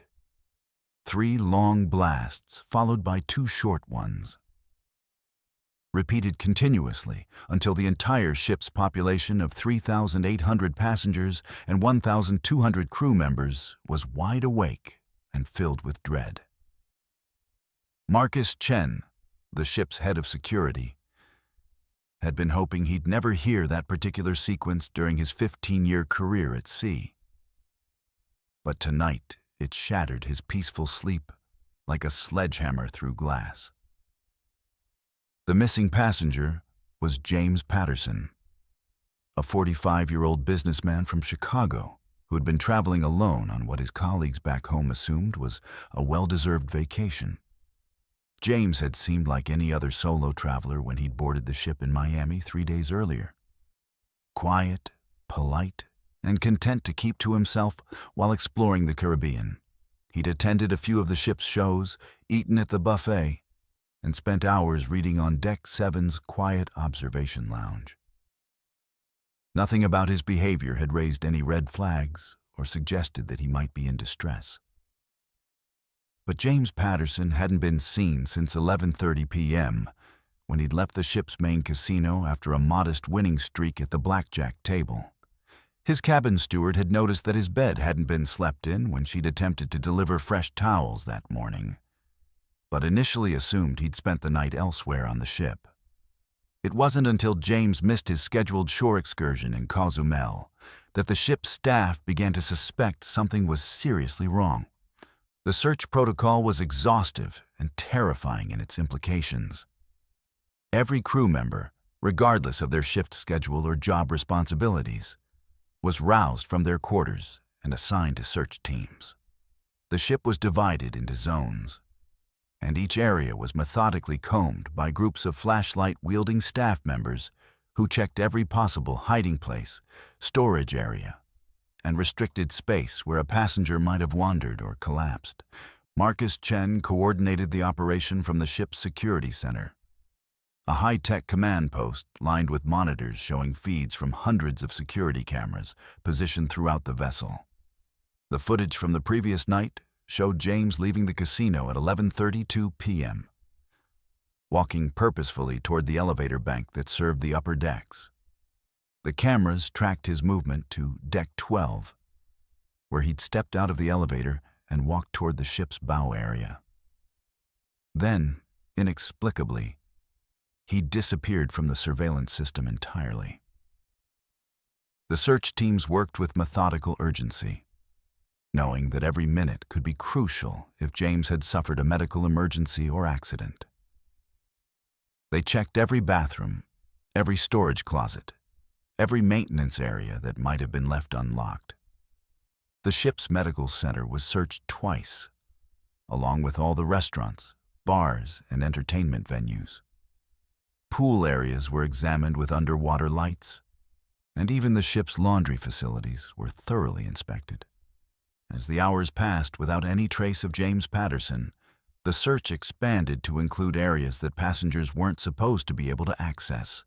Crew quarters were opened for inspection, along with mechanical spaces, food storage areas, and the ship's waste management facilities.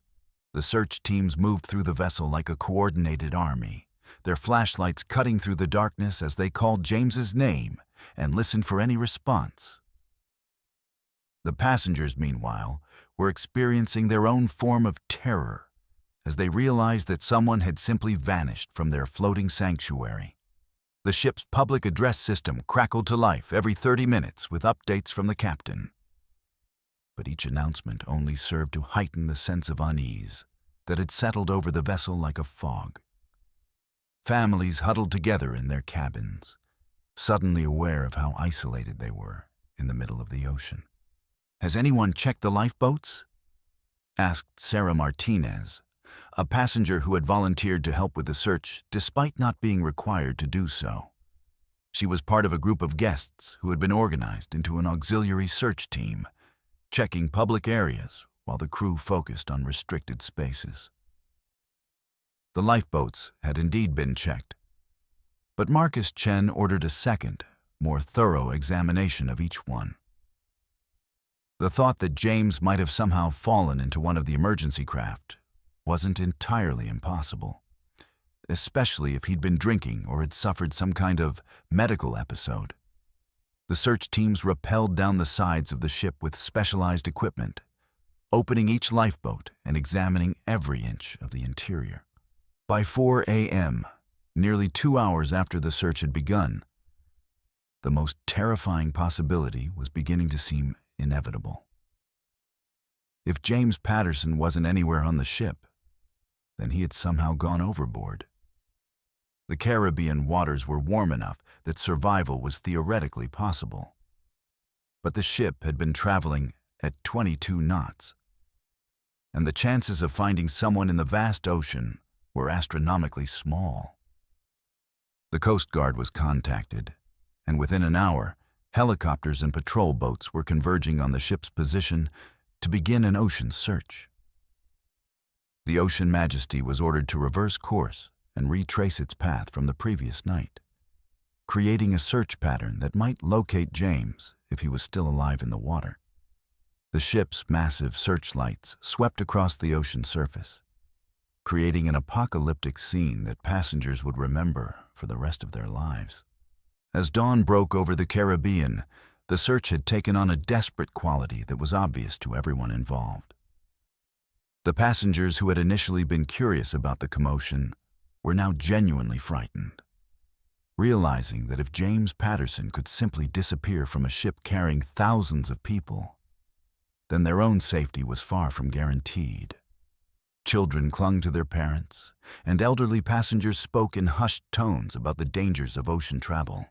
The breakthrough came at 6:45 a.m. when a crew member searching the ship's waste management area discovered something that made everyone's blood run cold. James Patterson's wallet and room key were found in a maintenance corridor near the ship's stern, along with his shoes and the jacket he'd been wearing when he'd left the casino. The items were arranged in a neat pile, as if James had deliberately placed them there before doing something that required him to remove them. But James himself was nowhere to be found.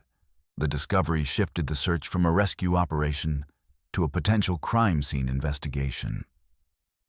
The FBI was contacted via satellite phone, and agents were standing by to board the ship as soon as it reached the next port. The crew members who had found James's belongings were isolated and questioned, and the area where the items were discovered was cordoned off with yellow tape. Marcus Chen found himself dealing with a nightmare scenario that went far beyond a simple missing person case. The presence of James's personal effects suggested either suicide or foul play, and both possibilities created massive liability issues for the cruise line. The ship's passenger manifest was reviewed for anyone who might have had contact with James, and security footage from the previous days was examined frame by frame for any signs of suspicious behavior. The passengers, meanwhile, were experiencing a level of paranoia that transformed their luxury vacation into a floating horror story. If James had been murdered, then the killer was still on board, potentially planning to strike again. Families locked their cabin doors and avoided being alone in public areas. The ship's restaurants and entertainment venues, which had been bustling with activity just hours earlier, now felt like potential crime scenes where danger might be lurking around every corner.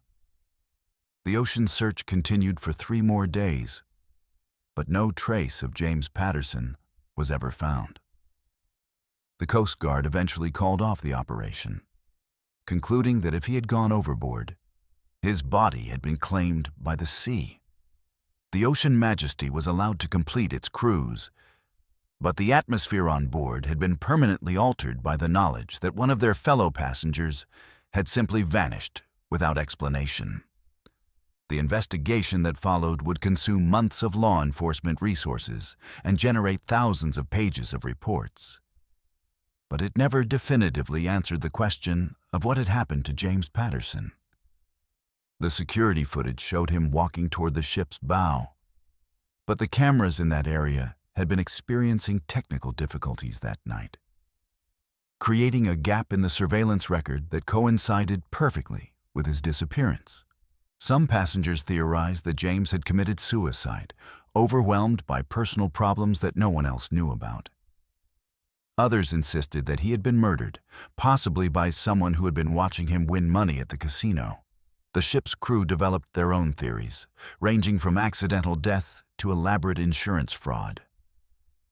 But none of them could explain why James's belongings had been found so far from where he was last seen on camera.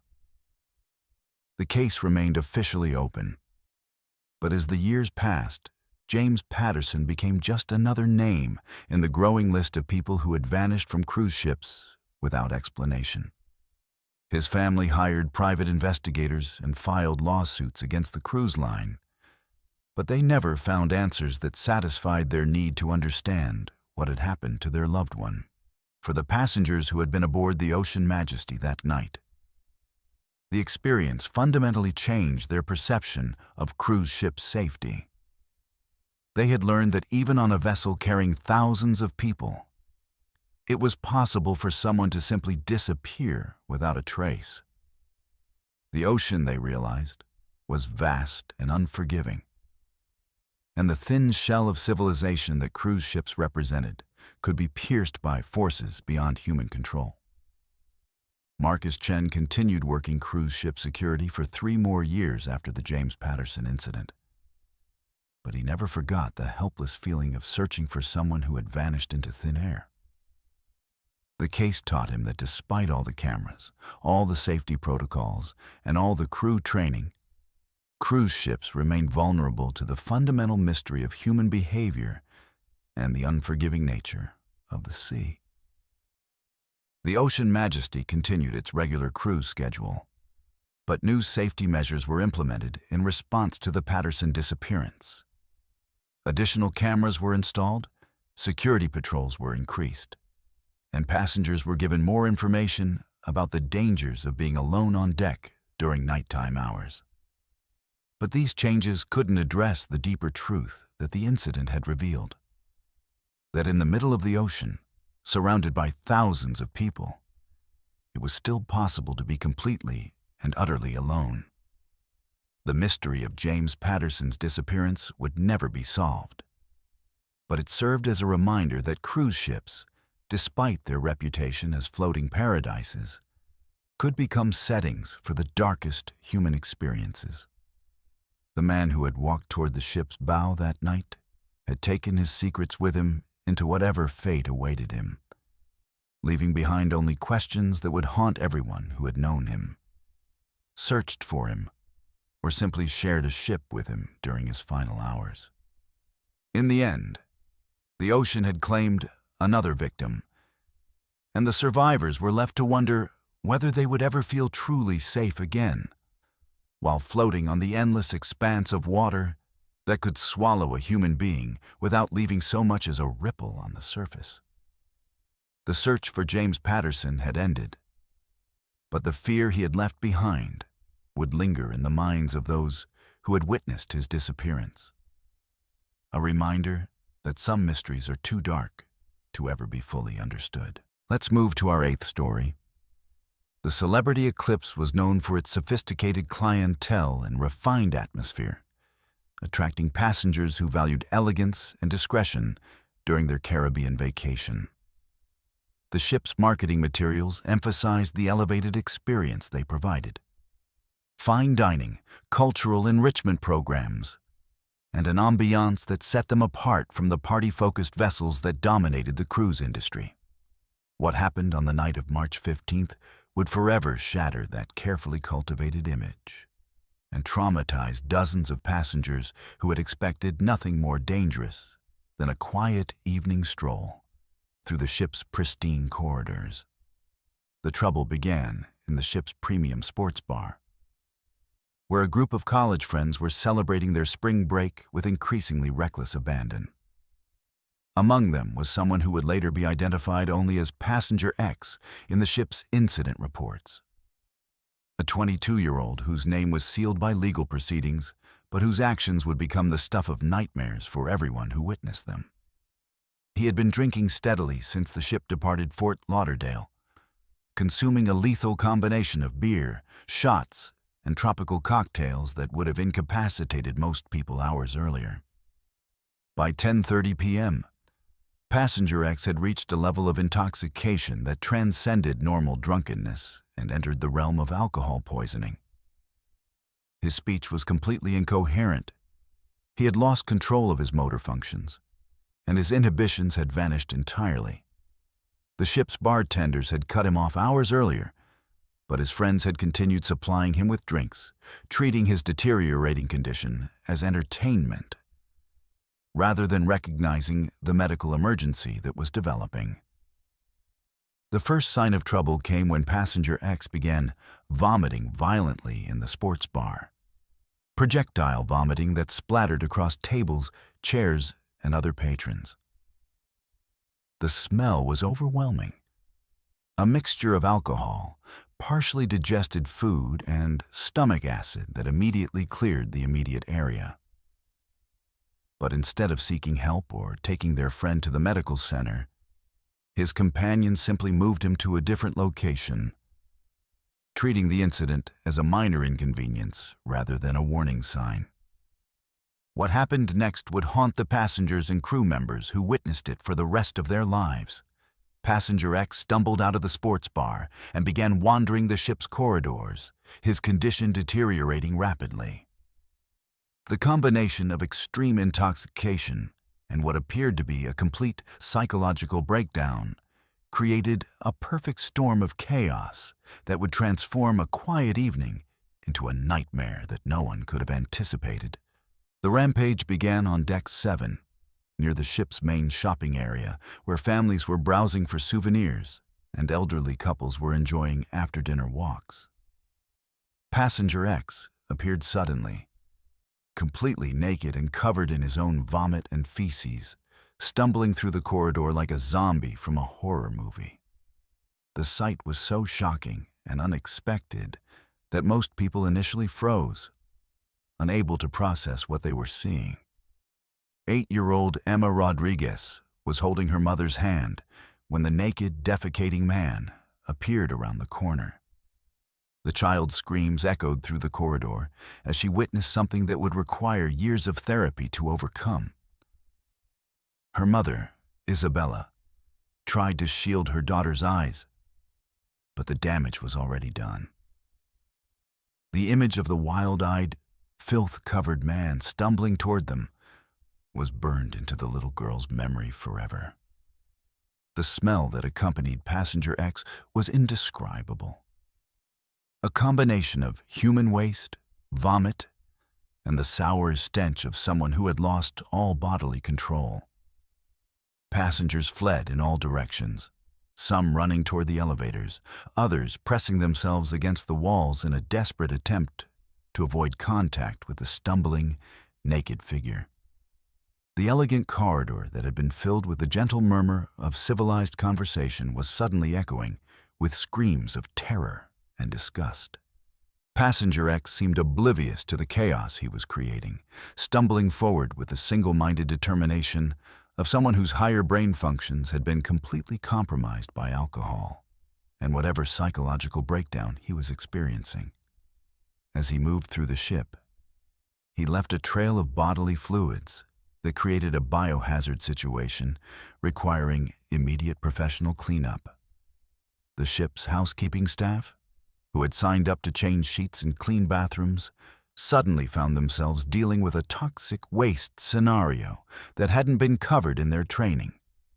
The ship's security team responded as quickly as they could, but the narrow corridors and crowds of panicked passengers made it difficult to reach the source of the disturbance.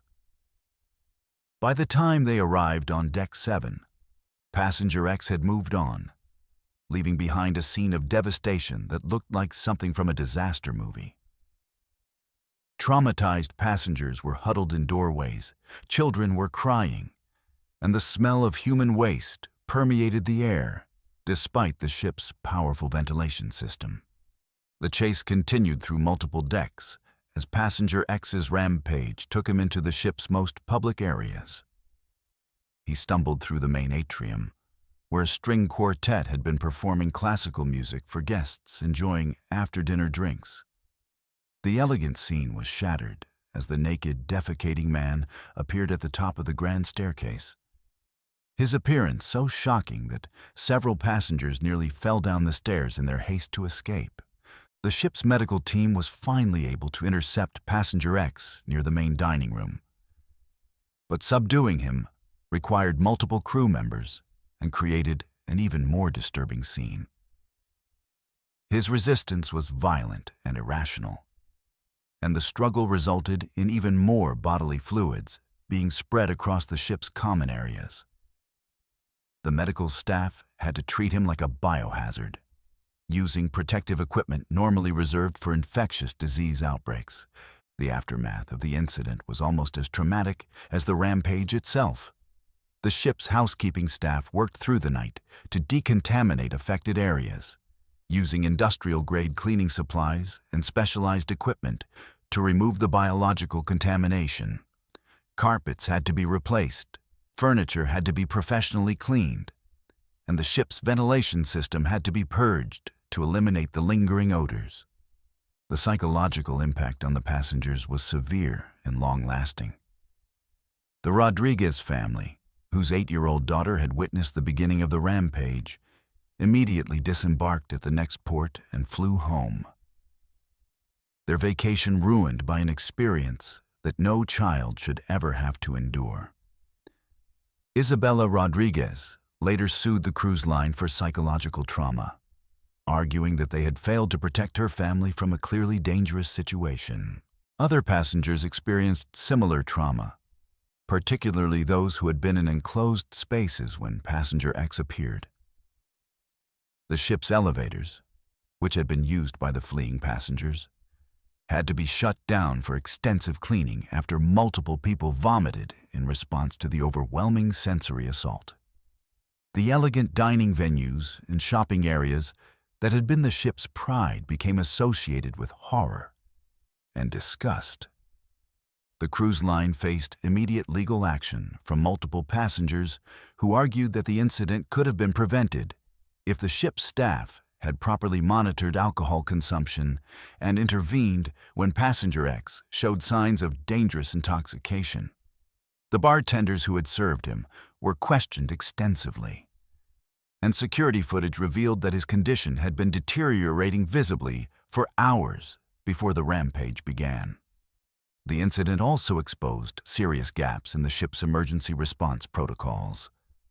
The security team had been trained to handle fights, theft, and medical emergencies, but they had no procedures for dealing with someone who was simultaneously a medical emergency, a biohazard, and a public safety threat.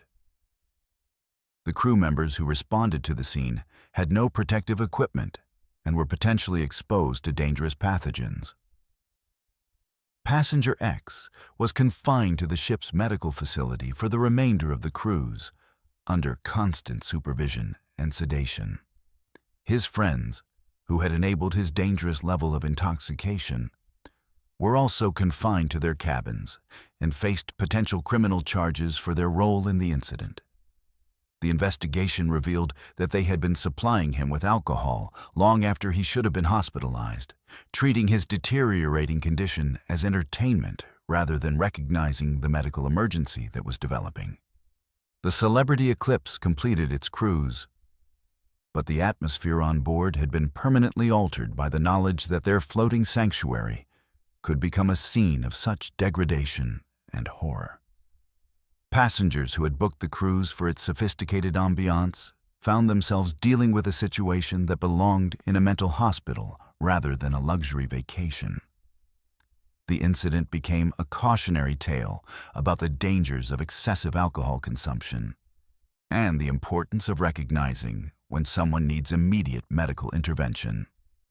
The legal proceedings that followed lasted for years, with multiple lawsuits filed by passengers who had been traumatized by the experience. The cruise line eventually settled most of the claims out of court, paying substantial damages while implementing new policies for monitoring alcohol consumption and responding to medical emergencies. The incident led to industry-wide changes in how cruise ships handle intoxicated passengers and the training provided to staff members who might encounter similar situations. For the passengers who witnessed Passenger X's rampage, the experience served as a brutal reminder that even in the most civilized environments, human behavior can descend into chaos with frightening speed. The image of the naked, defecating man stumbling through the ship's elegant corridors would haunt them for years, a reminder that the line between civilization and savagery is thinner than most people realize. The incident also highlighted the vulnerability of children in environments where adults are expected to behave responsibly. Emma Rodriguez's trauma was particularly severe because she had been exposed to something that no child should ever witness, and her recovery required extensive therapy and counseling. The cruise that was supposed to be a family vacation became a defining moment in her young life, creating fears and anxieties that would take years to overcome. The ship's crew members who responded to the incident also suffered psychological trauma, particularly those who had to physically restrain Passenger X and clean up the biological contamination he had left behind. Many of them required counseling and medical treatment, and several left the cruise industry entirely, unable to continue working in an environment where such incidents were possible. The Celebrity Eclipse continued its regular cruise schedule, but new safety protocols were implemented to prevent similar incidents. Stricter alcohol service policies, enhanced medical monitoring, and improved emergency response procedures were designed to protect passengers from encountering similar situations. The ship's elegant corridors were restored to their former beauty, but the memory of what had happened there would linger in the minds of those who had witnessed it. The incident became a case study in crisis management and passenger safety, used by the cruise industry to train staff members and develop better protocols for handling extreme situations.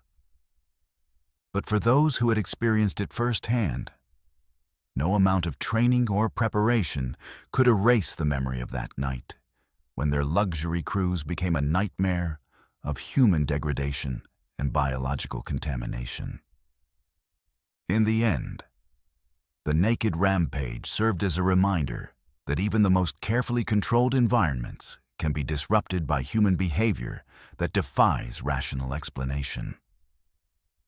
The passengers who had booked the Celebrity Eclipse for its sophisticated ambiance learned that elegance and refinement are fragile things that can be shattered in an instant by someone who has lost all connection to civilized behavior. The incident would forever change how they viewed cruise ship safety and the importance of maintaining standards that protect everyone from the chaos that can emerge when human nature is stripped of its civilizing influences. Let's move to our ninth story. Captain Morrison had been sailing cruise ships for 32 years, and he thought he had seen everything the ocean could throw at him. Storms that could crack steel, medical emergencies that would challenge the finest hospitals, and mechanical failures that tested every ounce of his seamanship. But nothing in his decades of maritime experience had prepared him for what happened aboard the Mystique of the Seas during a seemingly routine Caribbean cruise that would forever change his understanding of what was possible on the open ocean. The Mystique of the Seas was a mid-sized vessel carrying 2,400 passengers, known for its themed cruises that attracted guests with specific interests. This particular voyage was marketed as a paranormal investigation cruise, featuring lectures on ghost hunting, psychic phenomena, and supernatural experiences.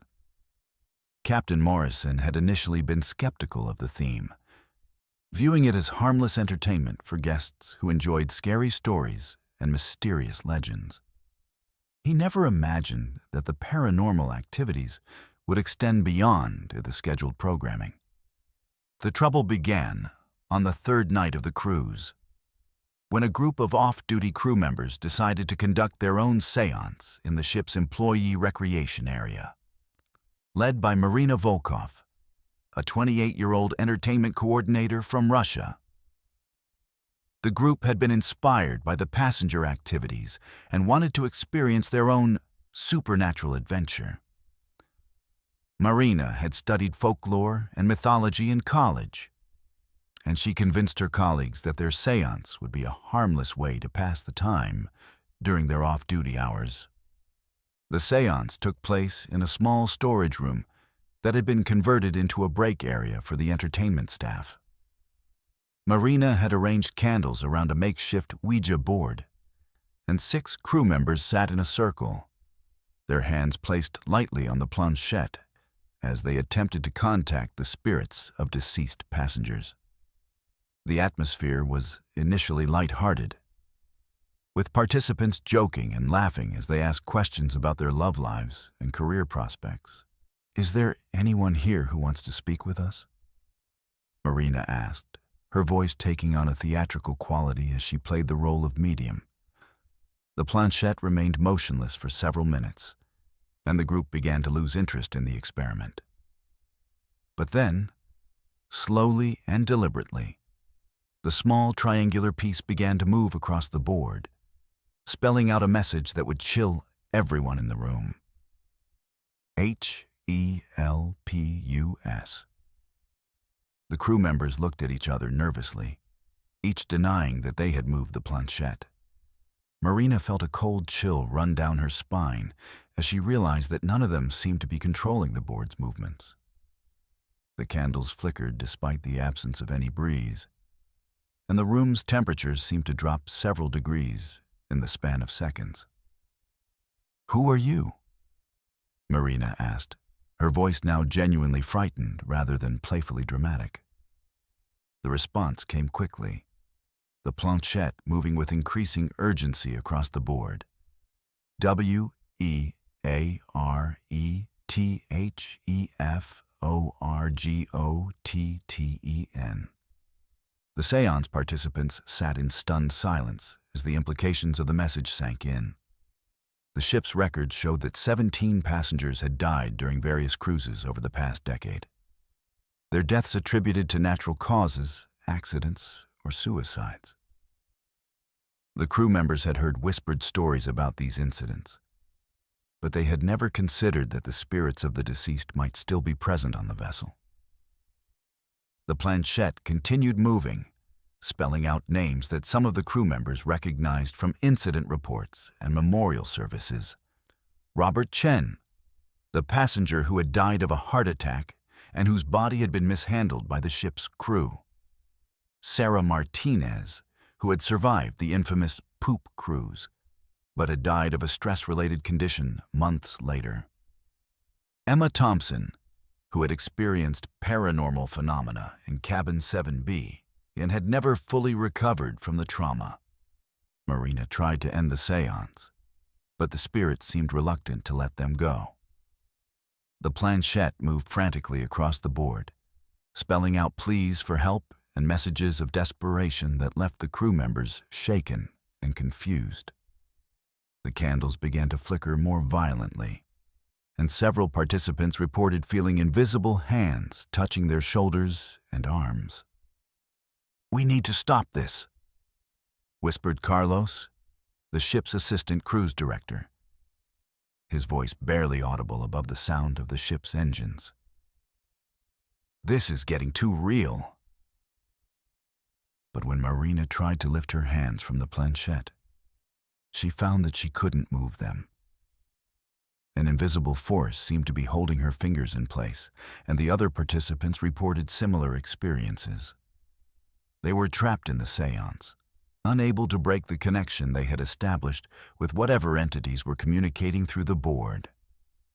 The messages became more coherent and specific, with the spirits describing details about their deaths that had never been made public. They spoke of cover-ups, negligence, and deliberate concealment of evidence that would have revealed the true circumstances of their passing. The crew members found themselves learning about incidents that had been classified and sealed, information that should have been impossible for them to access. Then the physical manifestations began. The storage room's lights began flickering in patterns that seemed to correspond to the messages on the Ouija board. Objects moved on their own, and the crew members heard voices speaking in languages they didn't recognize. The temperature continued to drop until their breath became visible in the air, and frost began forming on the metal surfaces around them. Captain Morrison first learned about the seance when Marina's supervisor reported that the entertainment staff had failed to report for their evening duties. A search of the crew areas led to the discovery of the 6 participants, still seated around their makeshift Ouija board, apparently unable to move or speak. The ship's medical team was called immediately, but they found no physical explanation for the crew members' condition. Dr. Elizabeth Harper, the ship's chief medical officer, was baffled by what she observed. The crew members appeared to be in some kind of trance state. Their vital signs stable, but their responses minimal. They seemed to be aware of their surroundings, but unable to break their connection to the seance board. Most disturbing of all, the room's temperature was at least 20 degrees colder than the surrounding areas, despite the ship's heating system functioning normally. "I've never seen anything like this," Dr. Harper reported to Captain Morrison over the ship's internal communication system. "They're not unconscious, but they're not fully responsive either. It's as if they're communicating with something we can't see or hear." Captain Morrison made the decision to involve the ship's chaplain, Father Michael O'Brien, who had experience with counseling passengers who claimed to have had supernatural experiences. Father O'Brien arrived at the storage room carrying a Bible and holy water, prepared to perform whatever rituals might be necessary to break the supernatural connection. The moment Father O'Brien entered the room, the paranormal activity intensified dramatically. The candles were extinguished by an invisible force, and the Ouija board began moving on its own, spelling out messages so rapidly that it was difficult to follow. The crew members began speaking in unison, their voices taking on different accents and inflections as they channeled the spirits of the deceased passengers. "We were murdered," Marina said, her voice now carrying a distinctive Norwegian accent that belonged to Astrid Larsen, the marine biologist who had died months after her encounter with the ghosts in cabin 7B. "The cruise line covered up our deaths to protect their reputation." The other crew members began speaking as well, each channeling a different deceased passenger and revealing details about their deaths that had never been made public. They described medical negligence, safety violations, and deliberate concealment of evidence that painted a picture of systematic corruption within the cruise industry. Father O'Brien began reciting prayers and sprinkling holy water around the room. But the spiritual activity only seemed to intensify. The spirits were determined to tell their stories, and they had found willing vessels in the crew members who had opened themselves to supernatural communication. The seance had become a conduit for the dead to speak to the living, and they would not be silenced. The breakthrough came when Captain Morrison made a decision that would forever change his career and his understanding of his responsibilities as a ship's captain. Instead of trying to end the seance, he decided to listen to what the spirits were trying to tell him.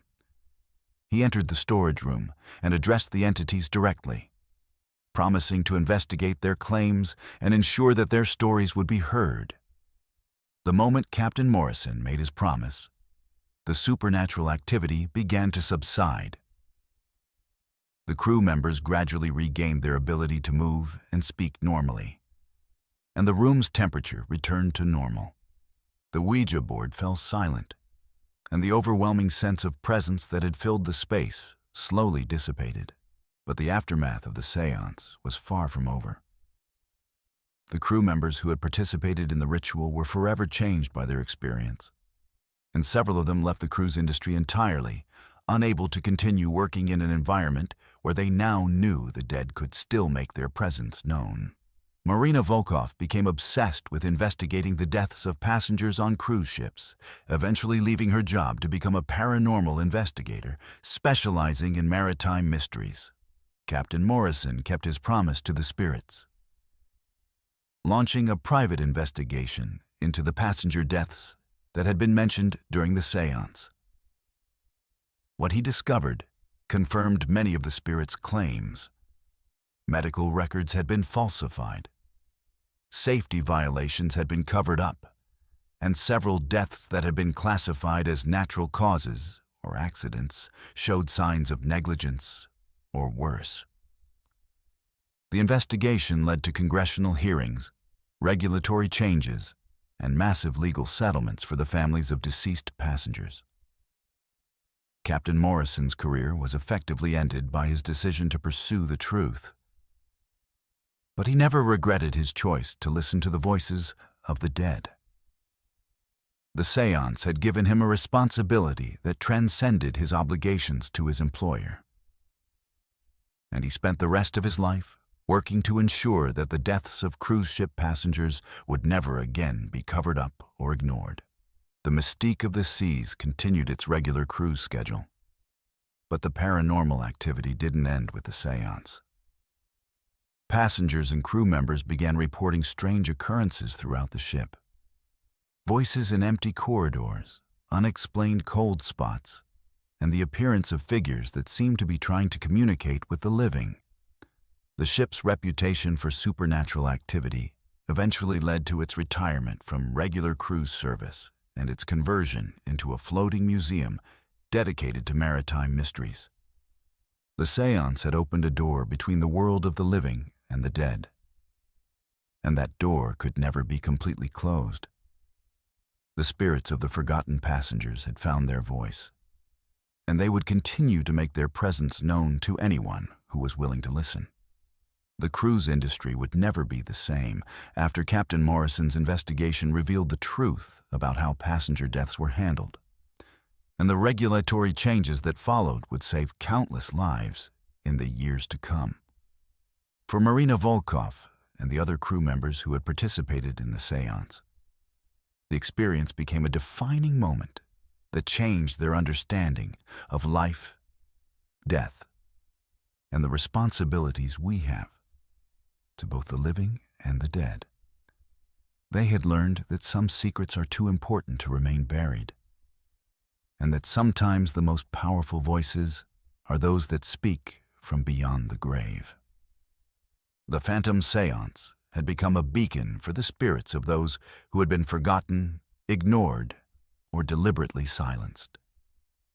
Their messages of warning and revelation would echo through the cruise industry for years to come, ensuring that their deaths would not be in vain and that future passengers would be better protected from the dangers that had claimed their lives. In the end, the séance had accomplished what years of investigations and lawsuits had failed to achieve. It had given the dead a voice that could not be silenced, and it had created a legacy of truth that would protect generations of future cruise passengers from suffering the same fate. The spirits had found their peace, but their message would live on in the improved safety standards and increased accountability that followed their supernatural revelations.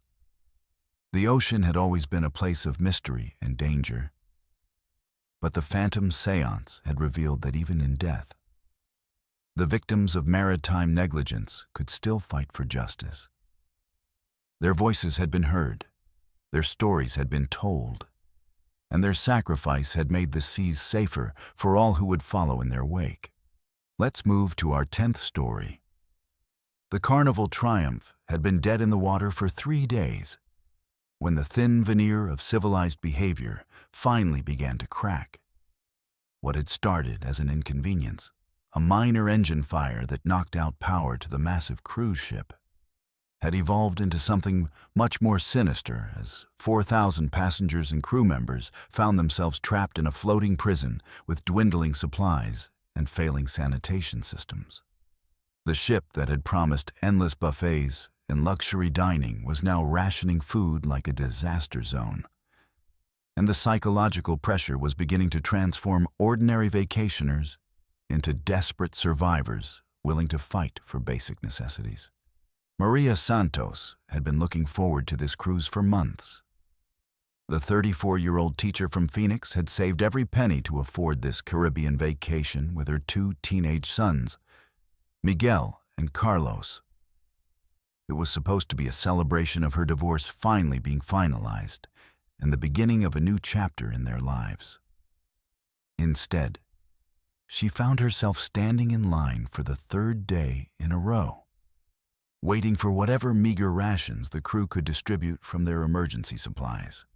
The food situation had deteriorated rapidly after the ship's refrigeration systems failed. What had once been elaborate buffets featuring fresh seafood, prime rib, and gourmet desserts was now reduced to peanut butter sandwiches, crackers, and warm soda. The ship's massive dining rooms, designed to accommodate thousands of passengers simultaneously, had been transformed into distribution centers where crew members handed out pre-packaged meals like aid workers in a refugee camp. But it was the psychological transformation of the passengers that truly horrified Maria. These were people who had paid thousands of dollars for a luxury experience, accustomed to having their every need catered to by smiling staff members. Now they were fighting over packages of stale cookies and arguing about fair distribution of bottled water. The desperation in their eyes was something Maria had never seen before. The look of people who had suddenly realized that their comfortable assumptions about safety and abundance could be shattered in an instant. The breaking point came during the evening meal distribution on Deck 12. Maria had been waiting in line for over 2 hours with her sons, watching as the available food supplies dwindled and the crowd grew increasingly restless. The ship's crew, exhausted from days of crisis management, were struggling to maintain order as hundreds of hungry passengers pressed forward, demanding their share of the limited provisions.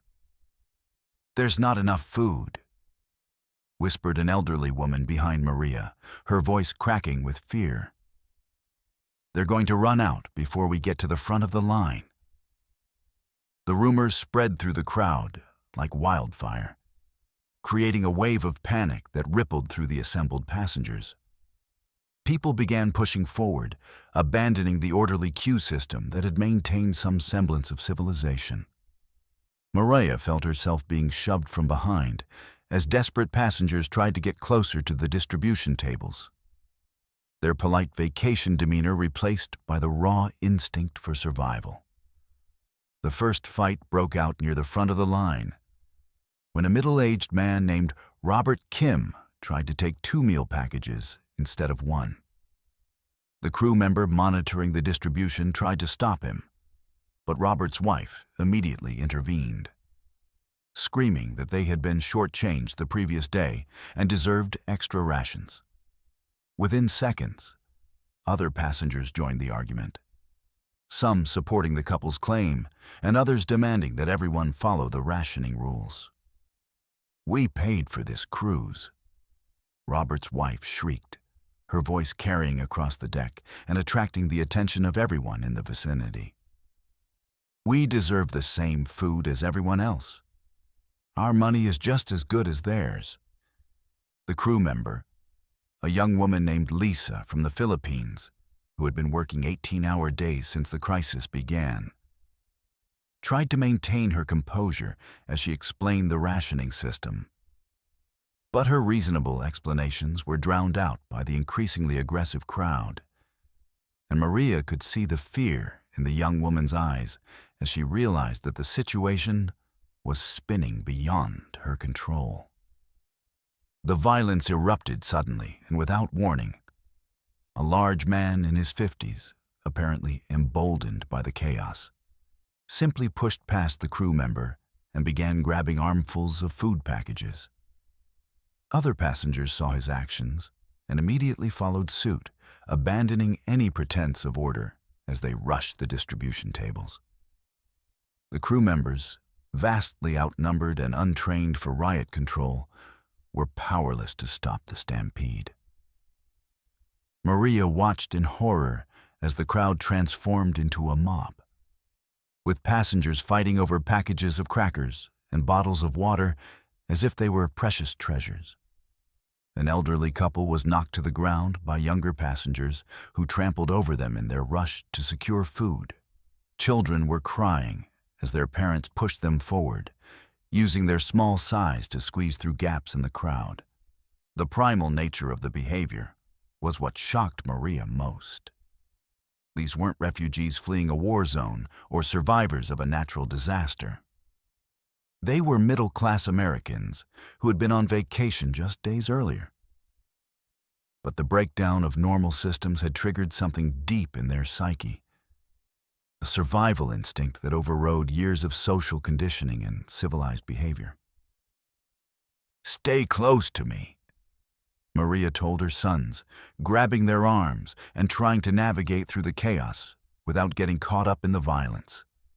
But the crowd was dense and unpredictable, with people pushing in all directions as they fought for position near the remaining food supplies. The scene became increasingly disturbing as passengers began hoarding whatever they could grab, stuffing their pockets and bags with far more than they could possibly consume. A well-dressed woman in her 60s was clutching a dozen packages of peanut butter crackers, her eyes wild with panic as she protected her stash from other passengers. A group of college students had formed a human chain, passing supplies back to a growing pile they were guarding jealously. But it was the families with children who suffered the most. Parents who had been unable to secure adequate food for their kids became increasingly desperate, begging other passengers to share their supplies or trying to trade jewelry and electronics for extra rations. Maria saw a mother offering her wedding ring to another passenger in exchange for a package of cookies for her hungry toddler, a transaction that would have been unthinkable just days earlier. The ship's security team finally arrived, but they were ill-equipped to handle a full-scale riot involving hundreds of passengers. Their attempts to restore order only made the situation worse, as people began to panic about being cut off from the remaining food supplies. The crowd surged forward with renewed desperation, and several passengers were injured in the crush of bodies. Maria found herself separated from her sons in the chaos, desperately searching for them while trying to avoid being trampled by the panicking crowd. The rational part of her mind understood that this was a temporary crisis, that rescue would come and normal life would resume. But the primitive part of her brain was screaming that she needed to secure food for her children, that their survival depended on her ability to compete with the other desperate parents around her. When she finally located Miguel and Carlos, they were pressed against a wall, their faces pale with fear as they watched the adults around them behave like animals. The sight of her terrified sons snapped Maria back to reality, reminding her that protecting them meant more than just securing food. It meant maintaining their faith in human decency and civilization. "We're going back to our room," she told them firmly, taking their hands and leading them away from the chaos. "This isn't worth it. We'll find another way to get food." But leaving the distribution area meant accepting that they might go hungry, a decision that required tremendous psychological strength in the face of uncertainty, about when normal conditions would resume. As they walked through the ship's corridors, Mariah could hear the continuing sounds of conflict from the deck above. Shouting, crying, and the crash of overturned furniture as the food riot continued. The aftermath of the riot was almost as traumatic as the event itself. The ship's crew, overwhelmed by the breakdown in order, implemented martial law-style restrictions on a passenger movement and food distribution. Armed security guards were posted at all meal distributions, and passengers were required to present identification and submit to searches before receiving their rations. The psychological damage was severe and long-lasting. Passengers who had fought over food found themselves unable to look at each other without shame and embarrassment. Families that had been friends just days earlier were now suspicious of each other, wondering who might take their food if another crisis arose. The trust that had made the cruise experience possible had been shattered, replaced by a wariness that would persist long after they returned to dry land. Children were particularly affected by witnessing the breakdown of adult behavior. Many of them had never seen their parents or other adults act with such desperation and aggression, and the experience challenged their fundamental assumptions about safety and security. Some required counseling for months after the cruise, struggling to process what they had witnessed during those terrifying hours. The food fight had revealed something disturbing about human nature, that even in relatively minor crises, the veneer of civilization can disappear with shocking speed. The passengers who had fought over crackers and water were not inherently evil people. They were ordinary individuals who had been pushed beyond their psychological breaking point by circumstances beyond their control. Maria and her sons eventually made it home safely, but the experience forever changed their understanding of human nature and social stability. They had learned that the comfortable assumptions of modern life, that food would always be available, that order would be maintained, that adults would behave responsibly, were far more fragile than they had ever imagined. The Carnival Triumph was eventually rescued and returned to service, but the incident led to significant changes in emergency protocols and passenger management procedures. The cruise industry was forced to confront the reality that their passengers, when pushed to extremes, could become as dangerous as any external threat they might face at sea. The food fight panic had lasted only a few hours, but its psychological impact would linger for years in the memories of those who had witnessed it. They had seen civilized people transform into desperate animals, and they had learned that the distance between order and chaos was much shorter than anyone wanted to believe. The cruise that was supposed to be a relaxing vacation had become a lesson in the fragility of human society and the primal instincts that lurk beneath our civilized exterior. In the end, the most disturbing aspect of the food fight wasn't the violence or the desperation. It was the speed with which ordinary people had abandoned their moral principles in the face of adversity. The passengers who had fought over food would eventually return to their normal lives, but they would carry with them the knowledge that they were capable of behavior they had never imagined possible. The ocean had tested them in ways they had never expected, and not all of them had passed the test with their humanity intact. Let's move to our final story. Isabella Rodriguez had always been a careful traveler. The 42-year-old accountant from San Antonio prided herself on meticulous planning and attention to detail, qualities that had served her well in both her professional and personal life. When she booked her solo cruise aboard the Royal Caribbean Voyager for a much-needed break from her demanding job, she had researched every aspect of the voyage, from the ship's safety record to the security measures in place to protect passengers and their belongings. The Royal Caribbean Voyager was a massive vessel carrying over 4,000 passengers, renowned for its comprehensive security systems and professional crew. Isabella had specifically chosen this cruise line because of their reputation for maintaining high standards of safety and guest protection. She had read the security briefings, stored her valuables in the cabin's safe, and followed all the recommended precautions for solo travelers. What she hadn't anticipated was that the greatest threat to her peace of mind would come from someone she had been trained to trust implicitly. Carlos Mendoza had been working as a cabin steward on cruise ships for 7 years, building what appeared to be an exemplary record of service. The 31-year-old from Honduras was known among his colleagues for his friendly demeanor and willingness to go above and beyond for passengers. His personnel file was filled with commendations from grateful guests who praised his attention to detail and helpful attitude. What his supervisors didn't know was that Carlos had developed a sophisticated system for identifying and targeting vulnerable passengers, particularly solo travelers who carried valuable items and appeared to have significant disposable income.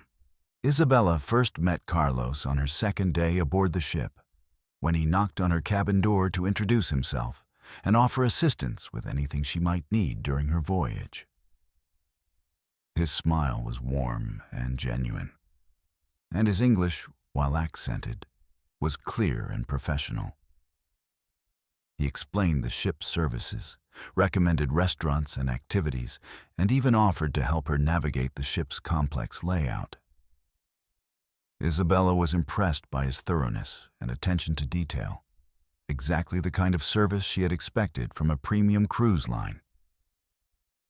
"If you need anything at all, Miss Rodriguez," Carlos said, his voice carrying a note of sincere concern, "please don't hesitate to ask.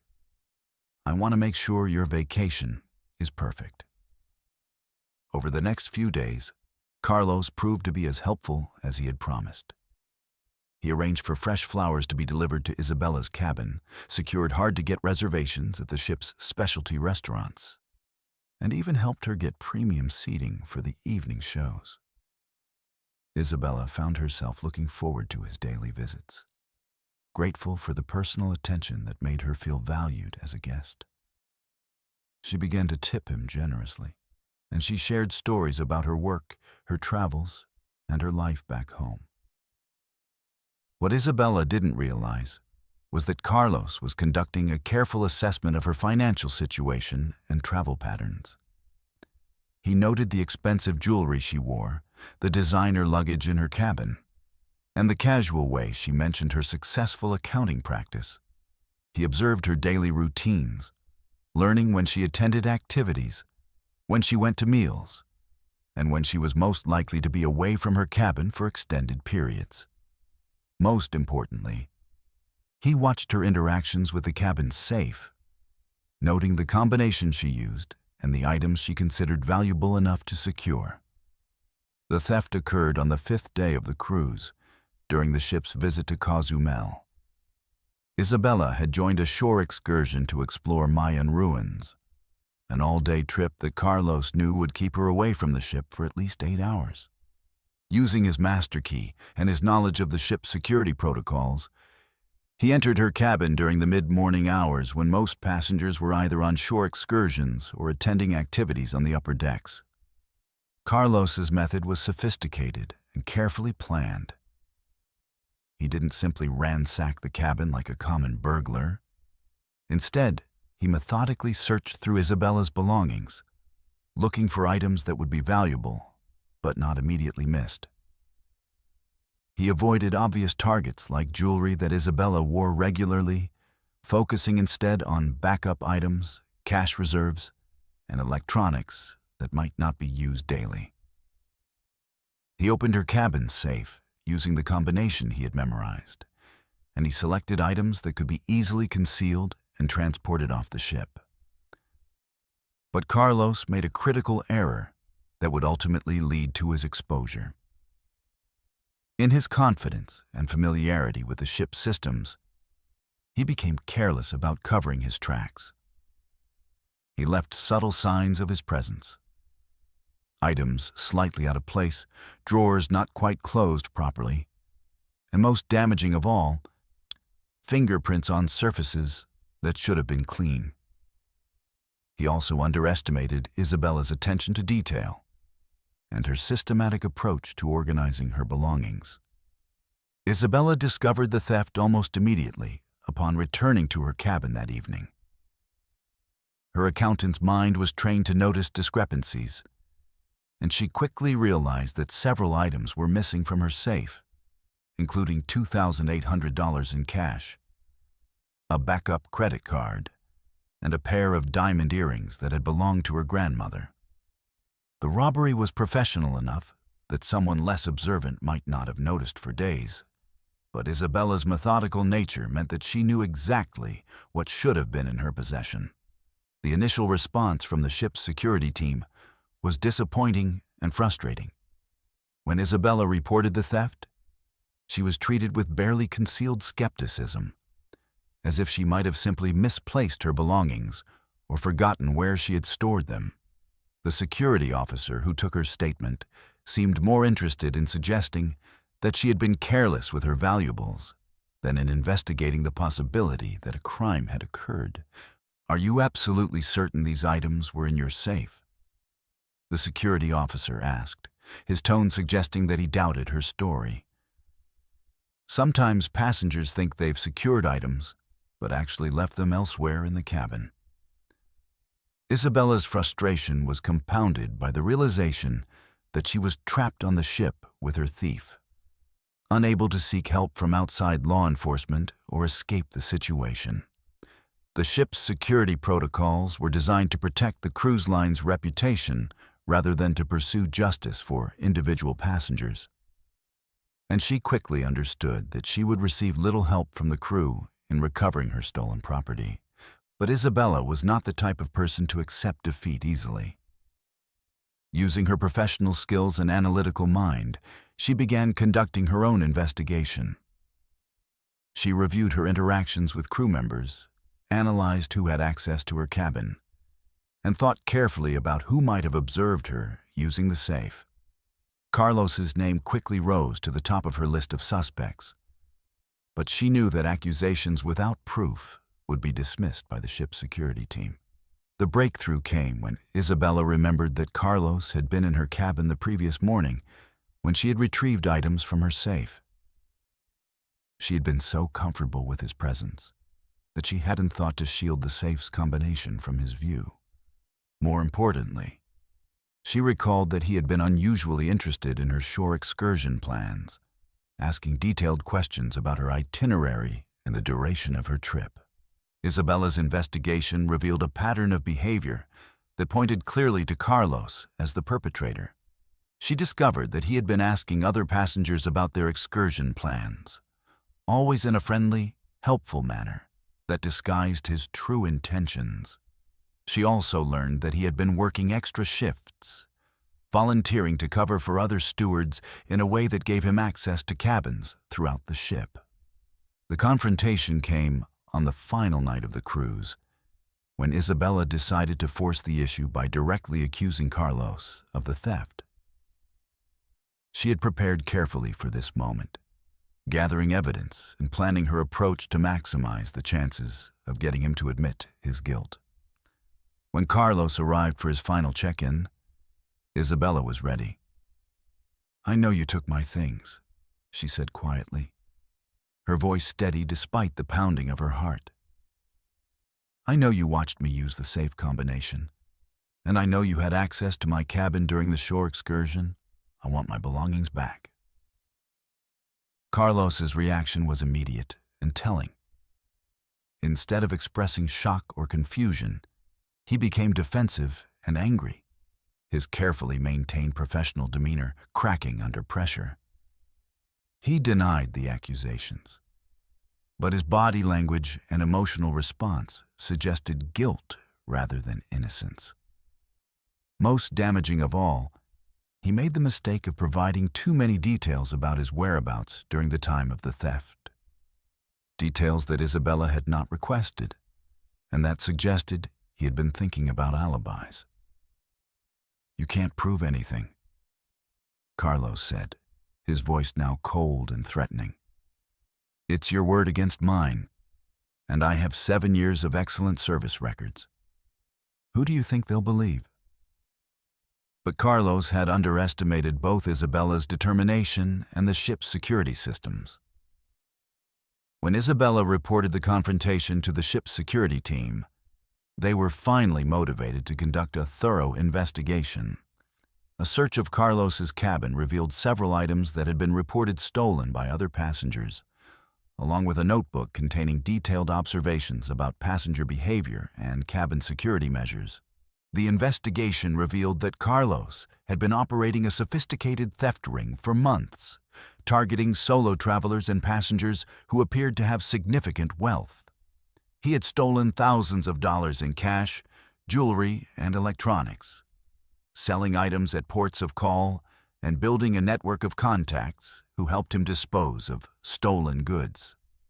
Isabella's case was just the latest in a series of thefts that had been attributed to passenger carelessness rather than criminal activity. Carlos was arrested when the ship docked in Miami, and he was charged with multiple counts of theft and fraud. The investigation revealed that he had been working with accomplices both on and off the ship, creating a criminal enterprise that had been operating under the cruise line's noses for years.